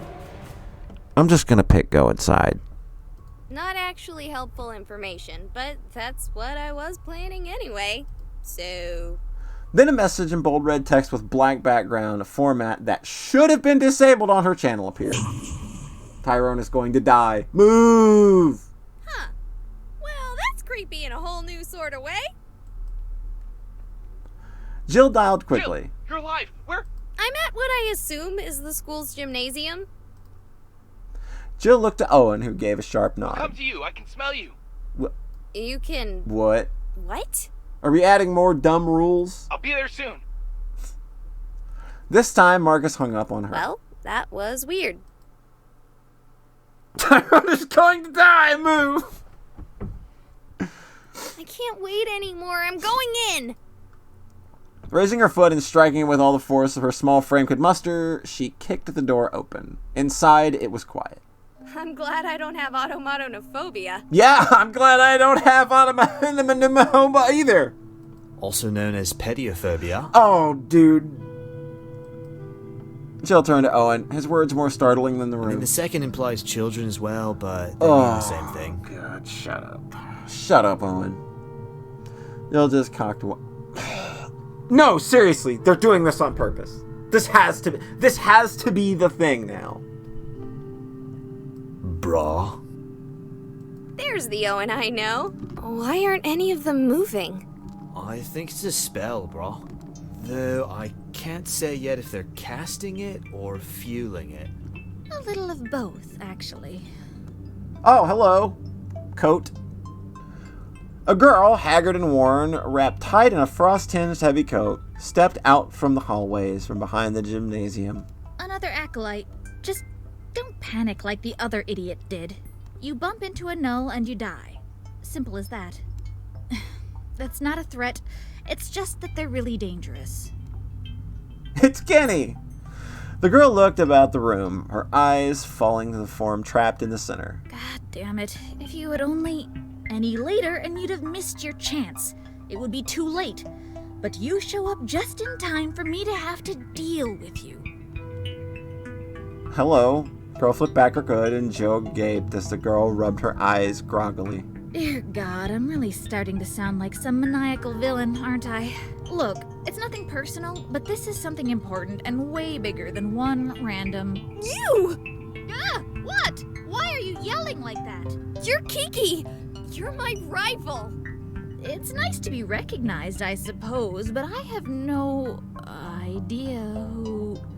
Holy shit, you're Jill Count! You! Rival? You have like an entire fan base of people obsessed with your horror web series! Don't tell me you're actually documenting your acolyte work? That shit is all real? Language! Hot tamales, I am live! Ugh, I hate you! Why didn't I think of that? What are you doing here? The woman pulled out a gun from her pocket, her eyes narrowing. Well, this escalated. None of your business. And I'd suggest reining in your familiar. I can deal with ghosts as easily as my gun can deal with you. Kiki looked thoughtful for a moment. Did that sound as awkward to you as it did to me? I need sleep. Soon, though. And call back your ghost! Jill looked at Owen, who had begun to drift away, examining something that was apparently terribly interesting on the floor. Look, I don't know what this all is. Doesn't matter. It's too important for me to risk you messing it up. Does it have to do with the Rookards? Kiki grimaced his question, looking at Jill with unconcealed suspicion. Yes it does. Not as ignorant as you claim, huh? You know, I thought it would be harder to kill someone if I knew who they were. Thanks to it being you, that's not the case. The barrel was in Jill's face in the span of a breath, and with that sight, Jill felt like the world stood still. Jesus Christ, this escalated! Oh, I see what you're trying to do, but you made some mistakes, brah. A pregnant silence hung in the air, Kiki's hands suddenly unsteady.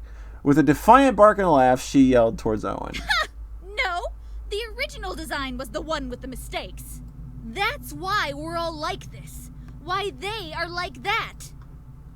She gestured vaguely at the pillaresque knolls. Nah, brah, right here. You've got this rune putting power to this rune instead of hopping the node and powering this matrix. Totes amateur stuff, brah. Easy to fix, though. Another silence so deep Jill could swear she heard the crystallization of her own steaming breath as in the overwhelming cold. Show me. And with that, the gun was no longer trained on her. The assailant's attention on Owen. Jill took a slow breath and pressed her hand to her face, terrified with a smile on it. Oh, bean burritos, I'm an adrenaline junkie. Jill took a moment to reassess the room, fear and excitement making her heart thump in her ears. The pattern was so clear now, a spiraling monstrosity of arcane nonsense looping inwards to a single point, the gnolls filing around it like they were a part of this eldritch sigaldry. I've never seen that word. And there he was, poised like some Egyptian pharaoh, enshrined in a lattice prison of ice, as possibly pale as the gnolls surrounding him. Jill rushed forward. Don't you dare! There aren't really stakes to this threat, huh? Nope. She didn't need to see the gun to know it was trained on her again. I have spent decades suffering through this. He showed up one day and there he was. The answer to my prayers. His aura. Can't you see it? No. Not really. Can't read auras. You know, it's something I've been meaning to learn to do, though. Ugh, why is such an incompetent acolyte so popular? Who does your editing? Wait, never mind. Look, his power, the amount of energy stored inside him, the power inside a simple acolyte, barely tapped, it's all I need to fuel the ritual. Pinkie Pie is going to kill Princess Celestia. This time we won't lose half our family, and this time we'll finally be free. Free of this curse we brought upon ourselves just trying to save this goddamn city. Hey! Language! Why? There's like a 50% chance we may be live. Or, like, unlive. What, do you have a ghost camera? You can have a ghost of a camera? Of course. No, no camera. Maybe my phone, though. Which would explain a lot. It doesn't matter. Your need to prattle bought me all the time I needed. She gestured towards the runes as they began to light. Any moment now, the gathering power will reach a critical level, and the ritual will immediately activate. It's too late to stop it. And there, that ought to fix it. Jill could see the color drain from the girl's face as she heard the words. The gun dropped to her side as she turned in a slow horror to see Owen standing above a heavily marred sequence of sigils. No. No. Wake up. Snap out of it, damn it. Kill them. Kill them all. Yeah, I guess. And finally, the gnolls began to stir.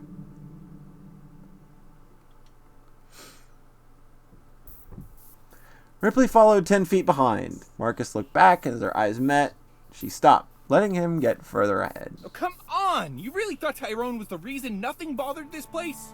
He hadn't been there for 4 years! It made sense if you had heard stories of him. If you could sense his power. You think I fucking can't?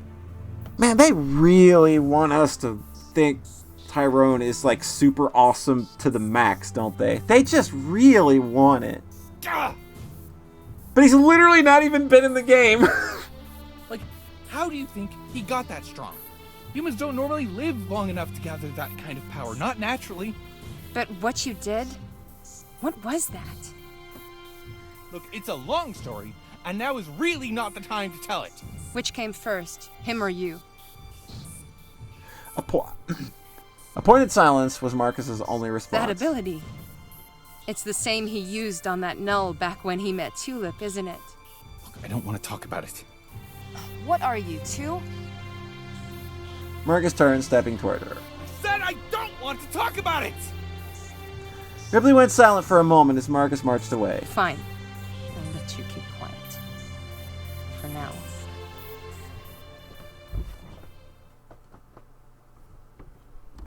Fun times! Jill screamed as she proceeded to engage in the only martial technique she had ever developed over her life, that of a hasty retreat.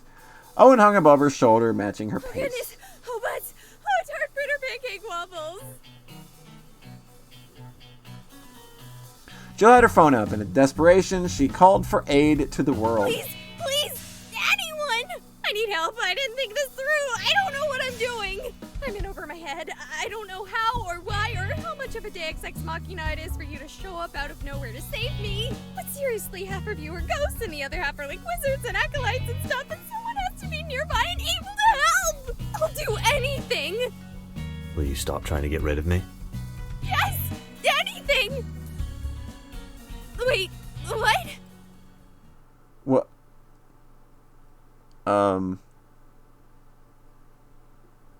Excuse me? Owen! You're half naked! I need to expose my sweet tats for this, brah. Okay, yeah, sure, but why your pants? It was in that silence that Jill noticed Owen's two fingers connecting two separate tattoos. She subsequently noticed that the symbols covering Owen's chest were not unlike those that littered the floor. Holy habanero. Owen, what? I mean, just what? He's Shin Megami Tensei, man! Owen's response was simply to tap a few more runes, and like a gust of leaves in a gale, the two closest nulls simply blew away, flying through the air and out of a distant wall. As the floor grew brighter in the distance, Joe could see Kiki desperately trying to alter the runes, already alive with whatever unnatural power fueled them. These runes! God, what did you do to my spell? That was when doors opened and Ripley and Marcus stepped inside.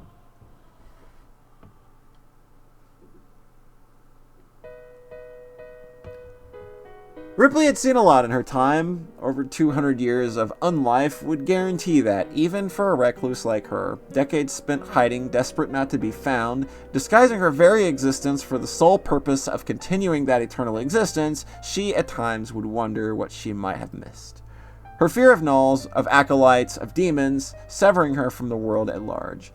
And yet, in all her imagination, she never could have envisioned this. Owen was barely a flicker of a psyche as he drew upon his own essence to perform a banishment more powerful than any she had seen any acolyte perform.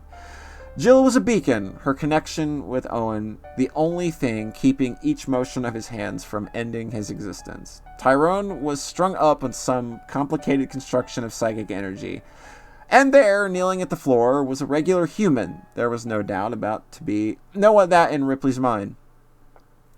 The woman was desperately trying to alter shining runic symbols with her bare hands. You're an expert on ghost stuff, right? You got any idea what's happening here? Probably less than you do, actually. We go help Tyrone? We should stop that girl first. What are they up to? Yeah, I know. There's just so much weird inconsistency with the way this thing is written. Looks like they're trying to rework a ritual at the last minute, with Tyrone as the focus. Sounds bad? Yeah, it might be. But we may do more damage if we interrupt them. Right now, I'm of a mind to help Tyrone first and worry about the consequences later. Then allow me. She'll hardly be the first acolyte I've had to deal with. And with that, Ripley surged forward. Hey, ghouls and guys, it's your girl, Jill Count here.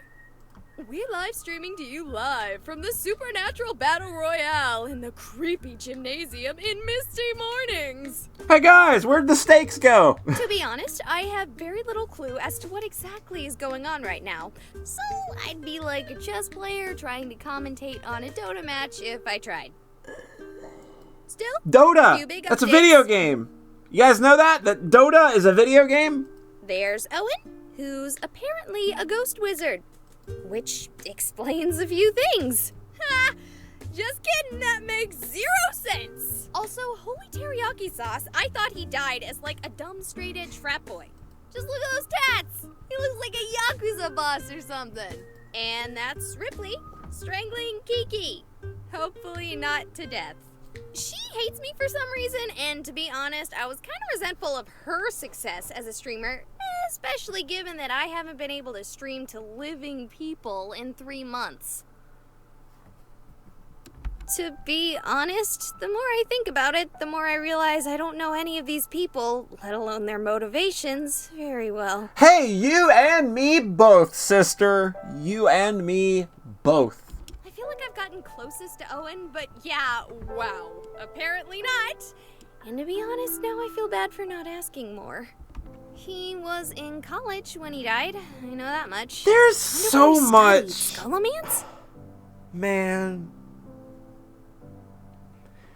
I'll just keep going. Not the WoW one, the Transylvania one. Yeah, video game! Video game! Oh, look!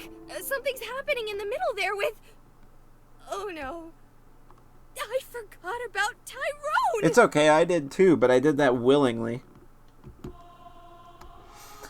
Jill nearly dropped her phone as she started, seeing now that the lattice work of unnatural ice holding Tyrone had become to glow. I need just a little more, brah.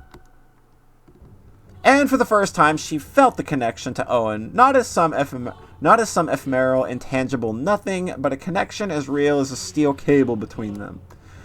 Then she felt the pull, a sharp and painful like hook, was dragging at her internal organs. Owen! What are you doing? Just a little more. Oh, boy.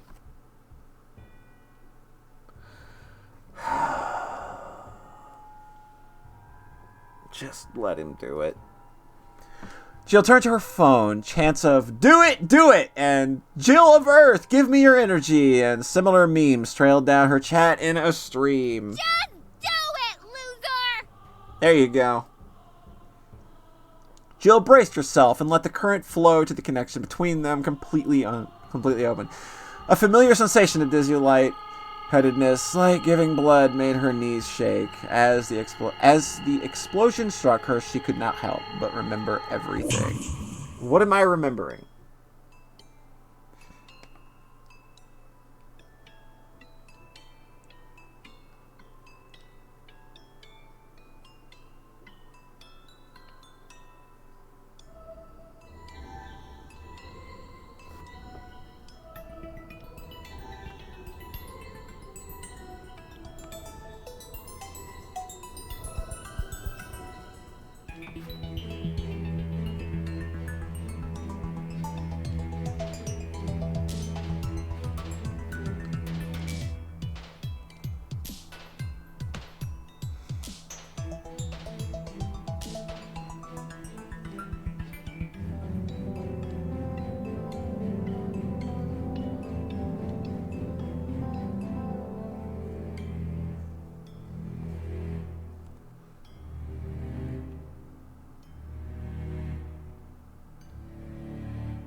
It's the Phantasy Star Online sigil.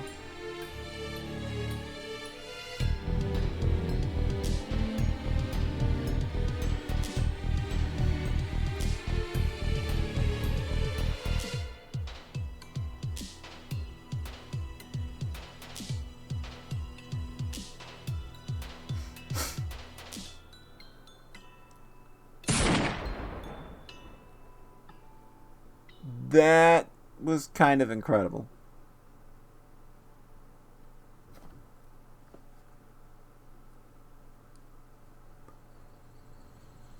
He's summoning the seven devils from trails. Owen floated above Jill, his form that of a potato-esque ghost. None of the aspects of the intimidating ghost wizard from before adorned his visage. And he stared at her with a dopey smile and glassy eyes that reminded her of nothing if a golden retriever. Good morning, brah. Oh, jeez. Good morning, Owen. She leaned forward and a hand caught her. Please, miss, don't get up. We don't know the full extent of your injuries. Oh, okay. What happened? I don't really know myself. Not my job. Looks like a gas leak to me. Miracle you four survived. I'm gonna put you in a neck brace, okay? You won't be able to turn your head, but it'll keep you from doing any more damage if we're looking at spinal injury. Okay. Jill didn't like the feeling of imprisonment that came with the brace, but she wasn't exactly a medical professional, so who was she to argue? The feeling redoubled as she was strapped to the gurney. Hello, Miss Count. Jill couldn't place a voice, and yet something about it rung intimately Is familiar. she well enough for me to speak to her? What is going on here? Excuse me? She's not bleeding out, but there could be, I will make it brief. A moment alone, if you will. Who are you? I'm with the police. I have a few questions for you, Miss Count. That's not my name. Ah, but more know you by that name than by your actual name, no? How do you know that? I'm from the government. Now, my first question. Were you aware of your friend Owen's abilities before you came here? Oh, boy. What are you talking about? Owen. You speak of him at great lengths on your stream. Oh, that's all in character stuff. He's a ghost. It's supposed to be like a whole fictional world thing. Good answer. Jill heard the scratch of a pen and paper. Your association with Miss Eliza Ripley and Mr. Marcus Rookard? Jill's mind raced. Did Ripley show up on her camera? Should she acknowledge them? Go for a vague answer? She felt the instinct that almost disappointed her as she wished for the chance to ask her chat for advice. They're in on it too, like me and Owen. Another expertly evasive answer. I am impressed. Evasive?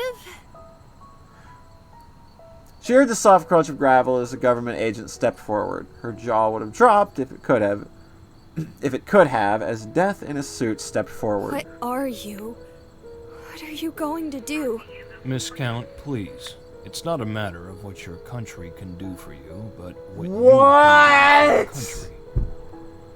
What?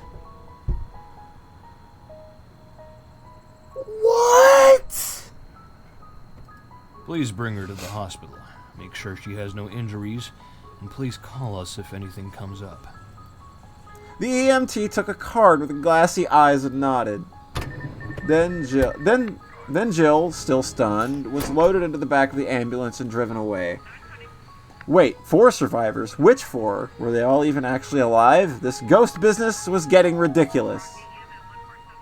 What?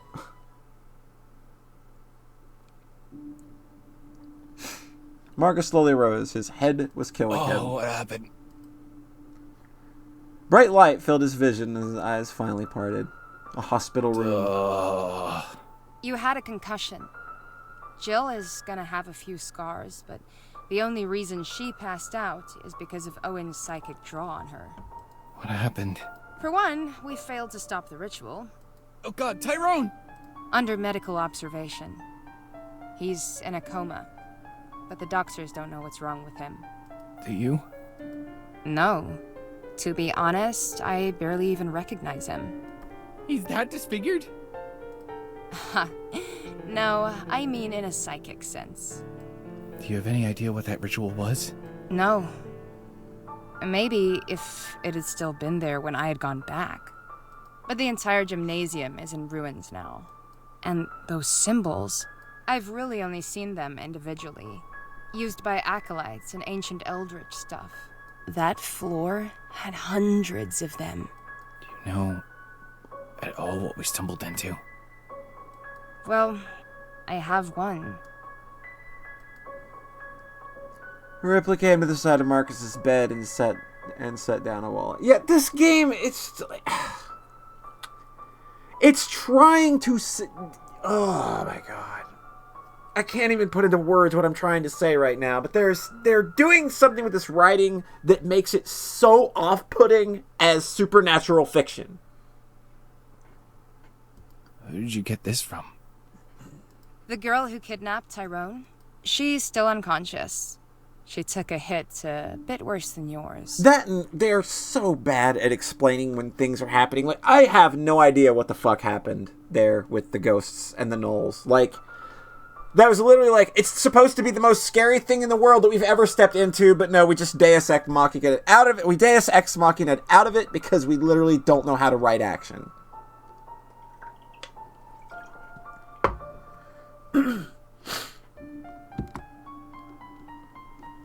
Marcus looked up in his wallet and with bated breath. Kimberly Rookard.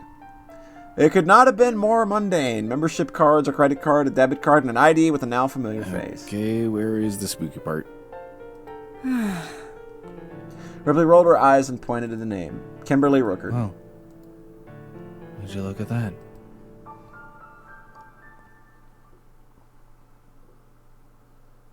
Jill Count. Yep, that's the thing. Like, she literally asked for one and got it. Yeah. Yes. You know, when I saw you, I thought I recognized you. The man stood up from behind the counter, showing the screen of his laptop with a grin. It had her streaming page open, only not. It had dozens of videos she didn't recognize, and all of them possessed a clear horror theme. What the bitter fritter was all this? You know, I gotta be honest, I didn't follow you before, but I had heard of you on paranormal boards. Thought you looked familiar, and it took me like 5 seconds to find you last night. Ended up skipping out on sleep to finish your backlog. I don't even care if it's all fake. The stuff you've been doing for the last 3 months has got to be the best series I have ever seen in my life. Wait, are you like Keanu Reeves and prefer your privacy, or do you mind if I gush? Oh no, please, feel free to gush. This most recent section with the gnolls, dude, the section with me, just amazing. I love it. Okay, between you and me, did you blow up the gym on purpose? Oh, there's no doubt. This dude was cranking it out all night. No. Still, it made for a hell of a finish. Oh, that reminds me. Tyrone checked in earlier today. I'm sorry, what? He was in that... Jill bit her tongue and looked up towards the room. A man in a black hood looked down at her, Owen leaning nonchalantly against the railing at his side, clearly speaking. Never mind. I need to go speak with him. Would you mind if we talk more later? I'd really appreciate that, actually. Oh, and fair warning, I saw a detective, or maybe a Fed head up there with him. Jill froze. What did the agent look like? Dark suit, sunglasses, earpiece, reminded me of Agent Smith. Anything else? Skin color, hair? Jill watched the silent horror as the man's eyes seemed to glaze. I think he had dark hair. Thanks. I'll talk to you later. Hello! Jill rushed up the stairs and found herself facing the trio, not sure of where to begin. She stayed silent, waiting for the others to speak. None chose to do so, opting instead to all meet her gaze. As time passed, Owen began to hum.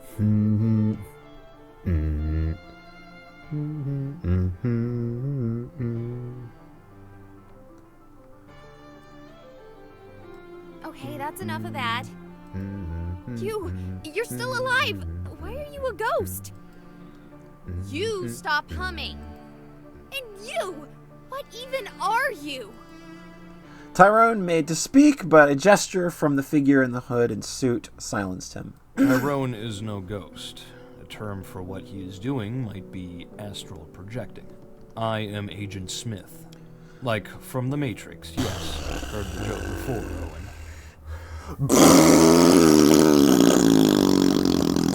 No, you saying yes, I heard the joke before, doesn't make it any less dumb that you did it. A term for me might be tulpa, or perhaps God, if you're a fan of... Oh, God. I'm literally dissolving as a human being. I prefer the term used among certain acolytes and dead people. Demon. So you're... Get this. He's literally a government spook. That's classic. Fuck you, Owen. Shut up. And Tyrone? When his body was sent flying, so was his soul. Owen helped me to find him. To think that Chaz Owen Dunwich persists despite his death is, I must admit, terribly convenient. And we haven't had a proper medium in our employ since the 70s. Wait, who's the medium? You. I don't work for you. You don't. Odd. And here I thought most ghosts didn't have bank accounts, let alone streaming subscriptions. Not to mention how good you are at listening to commands. Ew. Oh, that explains a lot. So, what do you want from me? Simple. Keep doing as you are. There's always another happening haunting our hallowed halls, and a medium with a ghost wizard familiar, well, that seems too powerful a tool to ignore. Can you at least help me with Owen? Brah. His haunting is driving me crazy. If you need help, you really should ask the expert. Then let me talk to Tyrone. What? No. I have to get Tyrone back to his body. I meant Mr. Dunwich. Owen! Sup, brah? Now, do you have any other questions? What about the ghost eater? She'll look down at her phone. Actually, how normal is all this? It seems like since Halloween, my world has undergone a paradigm shift. Like, the fundamental forces of the world are completely different than what I was taught. In brief, it's not. That's the entire point. That's why we wanted you here. That's why we want people like Tyrone. People undervalue the importance of normalcy. As children, we imagine ourselves unique. Imagine that gives us significance. These are just words on a screen. They don't mean fucking shit. And to a point, we are right. But true aberrations that cause disruptions to what the world knows as normal, no one really wants those. We like to know that gravity will always be bringing us down. And so, Jill Count, some of us step into the guano so that our clocks keep ticking and compasses keep pointing north. That was a wordy response, but I get it. I reserve the right to be expansive in my description. Shut up. Anything else? Yeah, actually. If I'm working for you, can I get a healthcare package? Ha! Fuck you! A stunned silence followed. No. Yeah, there you go. What about dental or 401k? No. Then what's the fucking point? Any chance you know why Tulip is in my phone? A pause. Tyrone clearly attempted to say something, surprised to find himself silent. The agent looked back to Tyrone and then forwards to Jill. He adjusted his tie and then his suit. Tulip is in your phone. We're still going. The story is still going. Marcus limped slowly into the hotel, and it was then that he remembered. Stairs! My only weakness! It could be worse. You could be here alone. Stay here. I'll get our stuff. I'm pretty sure only Jill and I brought anything. I was trying to sidestep the fact that you're making me carry all your crap. Jill already has her things loaded. So really, I'm going upstairs to play bellhop for you. Well, I am eternally grateful for your kindness. You better be. With that, Marcus watched Ripley ascend the stairs. Wow, she really likes you. Oh, jeez, you snuck up on me. Nah, you were just distracted. Anyway, checking out, I assume? Yeah, enough adventure and Misty Mournings for all of us. I imagine. I think you drowned our town's entire adventure supply for the next decade in one go. Want me to just charge it to the card we have on file? Yep. Oh, and before I forget, you had a letter come in while you were at the hospital. A letter? Who the heck would know to reach me here? No idea, but it wasn't like some creepy dude in a cloak delivered it. It came in with the regular mail. The man handed the letter off to Marcus, and what struck Marcus was not that it was extraordinary, but how mundane it looked. The damn thing looked like it was probably going to contain spam or a credit card offer. Marcus limped to his seat of the foyer, tore the letter open. Oh boy. Dear Mr. Rickard, we are happy to hear our bloodline persists in you. We assure you that you and Kimberly are not alone, nor are the Knolls our only legacy. We look forward to speaking with you in the future. Sincerely, Hals Rickard. Okay. An invitation to smash. Ah, shit.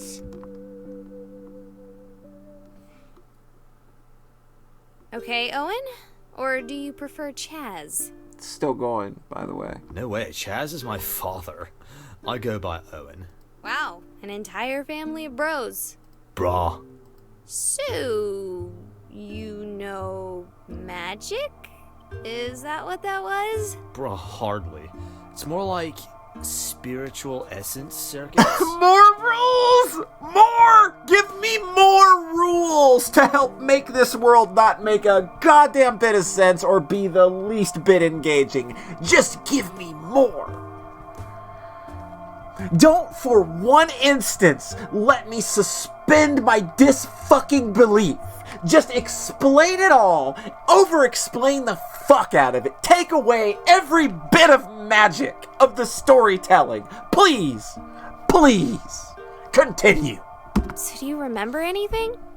Some. Mostly, it's all a fog, brah. But it's getting better thanks to you. Well, you're welcome, I guess. And I'll keep my promise. No more trying to get rid of you. Nice. But this is going to be a two-way relationship. You want to know what I know? No, I get it. Is that something you can do? I don't know, maybe? It's hard to think sometimes.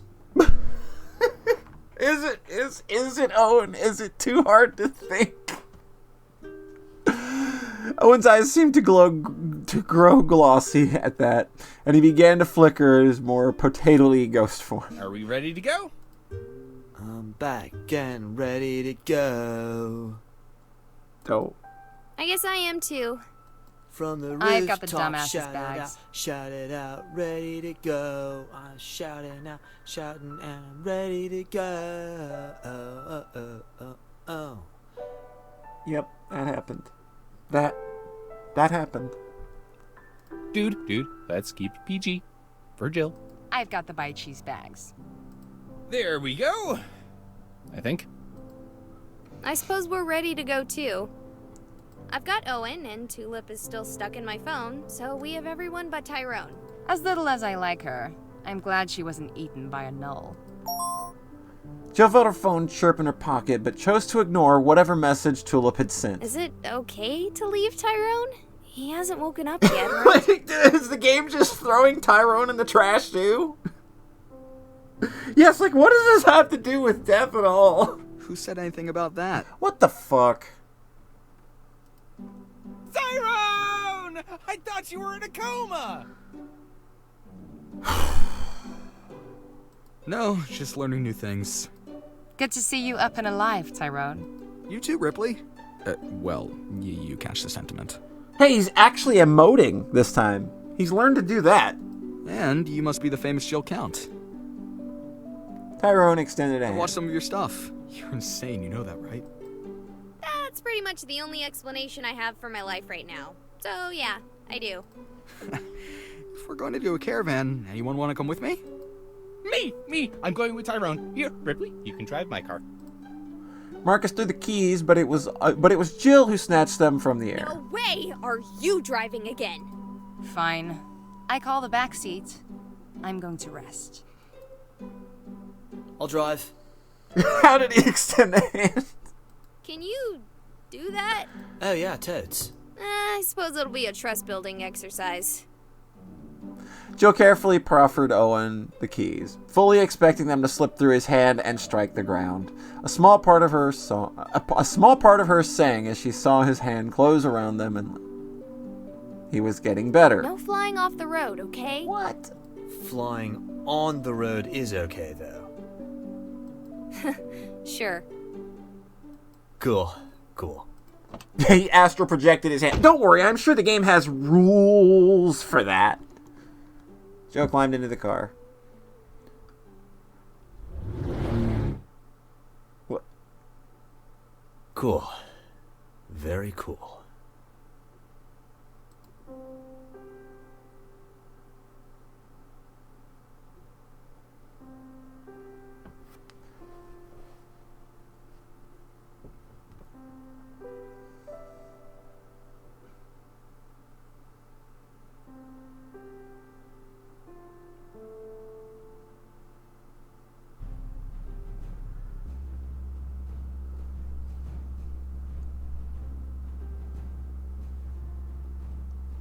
So...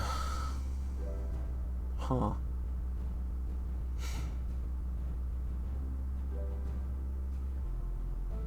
Yep. Bloopers. Oh boy! I bet these are gonna be... these are gonna be a hoot! Da da da da Buddy Holly. Blah blah something Mary Tyler Moore. She's dead now, but I guess I am as well. I should look her up.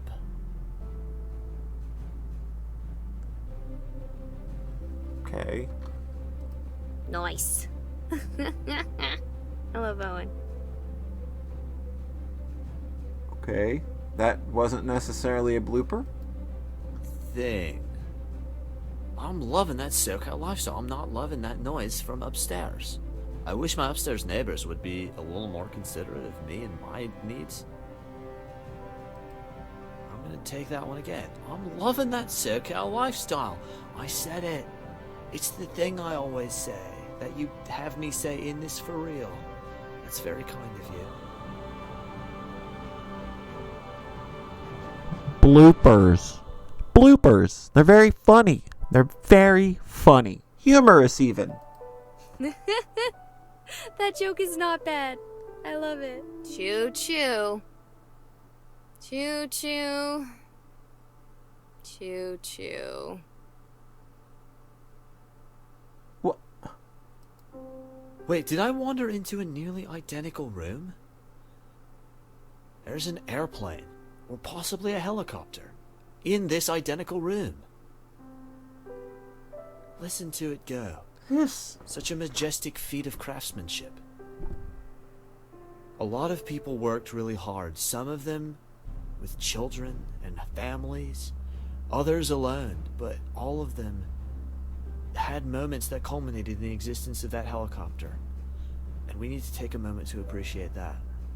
It's not just about us in this little recording area. There's a whole world out there, full of helicopters and the people who make them. Yeah. Oh, that's a word I have to say. Automatonophobia. Oh no. June, I think that's kind of where I'm landing on Automatonophobia. Automatonophobia. Yeah. Automatonophobia. I'm glad I don't have automatonophobia, but nailed it.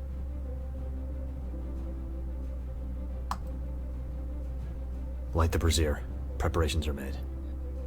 Yeah, in hindsight, light the brazier is, it's really early feminism, or maybe second wave. I don't know when bra burning was a thing. I slept through my gender studies class. That's Owen. Alex, the actor, paid rapt attention during his gender studies class, but it was like 5 years ago, so the details of when bra burning was a thing, I want to say the 70s, but Funny Poncho nails it. Confusing that with something.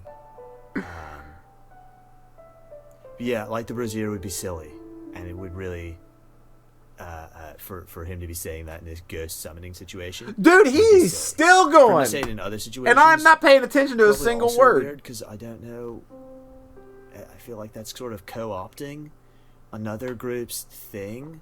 Because, like... This is insufferable.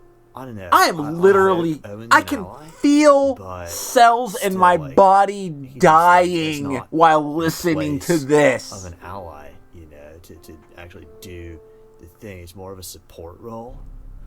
Then again, there's different schools of thought on that. So, like, you know, it's know what to do. Be there without, like, co-opting the whole experience and all of it. Anyway, this has been my TED Talk. I hope you've enjoyed it.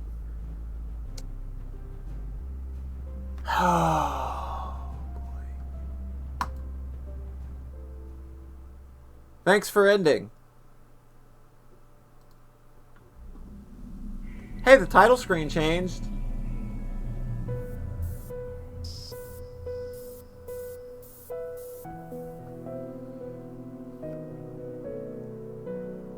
Yeah, like, why not just put that somewhere else? Like, it could have just, you know, had an extras portion somewhere on this big old title menu. So this game has 4 fucking stories, people. That was 1. We're not doing all of these tonight.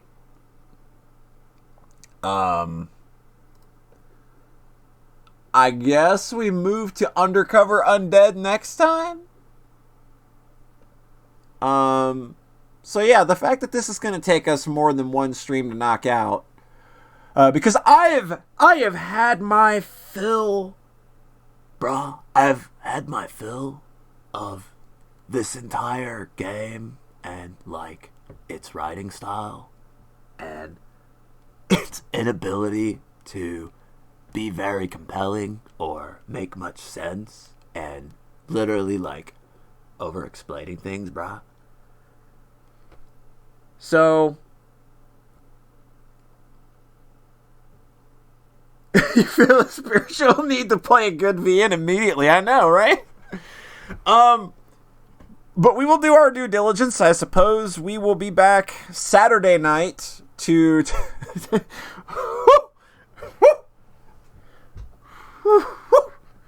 make After 5 do it.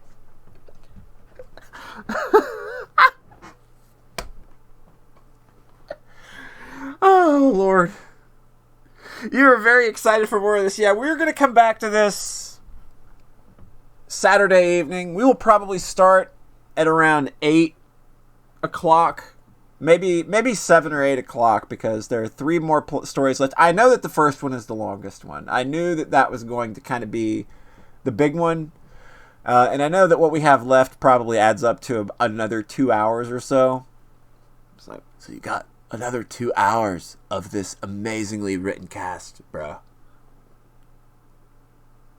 Get him in on the call. Oh, God. Yeah, like, I think that in order for a co-stream of this to work, the person that would be co-streaming it with me would need to be hearing the audio as well. And it just like, there's no feasible way to do that. It would just be confusing. It'd just be kind of a nightmare to try and get that to work. But anyway, I think that is going to do it for me tonight. But we will be back Saturday night for another great time with Perceptions of the Dead 2. Stick around. I'm going to see who's streaming, and we'll toss a host on over their way. After 5, he's taking the day off, but he's doing a rerun of Resident Evil 2, which that was a fun playthrough. Let's see who'll be streaming. Angry Ed is streaming. He is streaming Sid Meier's Sim Golf. So I'm going to send you on over to good old Socks Pal, Angry Ed. Be sure to tell him we said hello. And I will catch you folks next stream. You all take it easy, and we'll catch you Saturday night.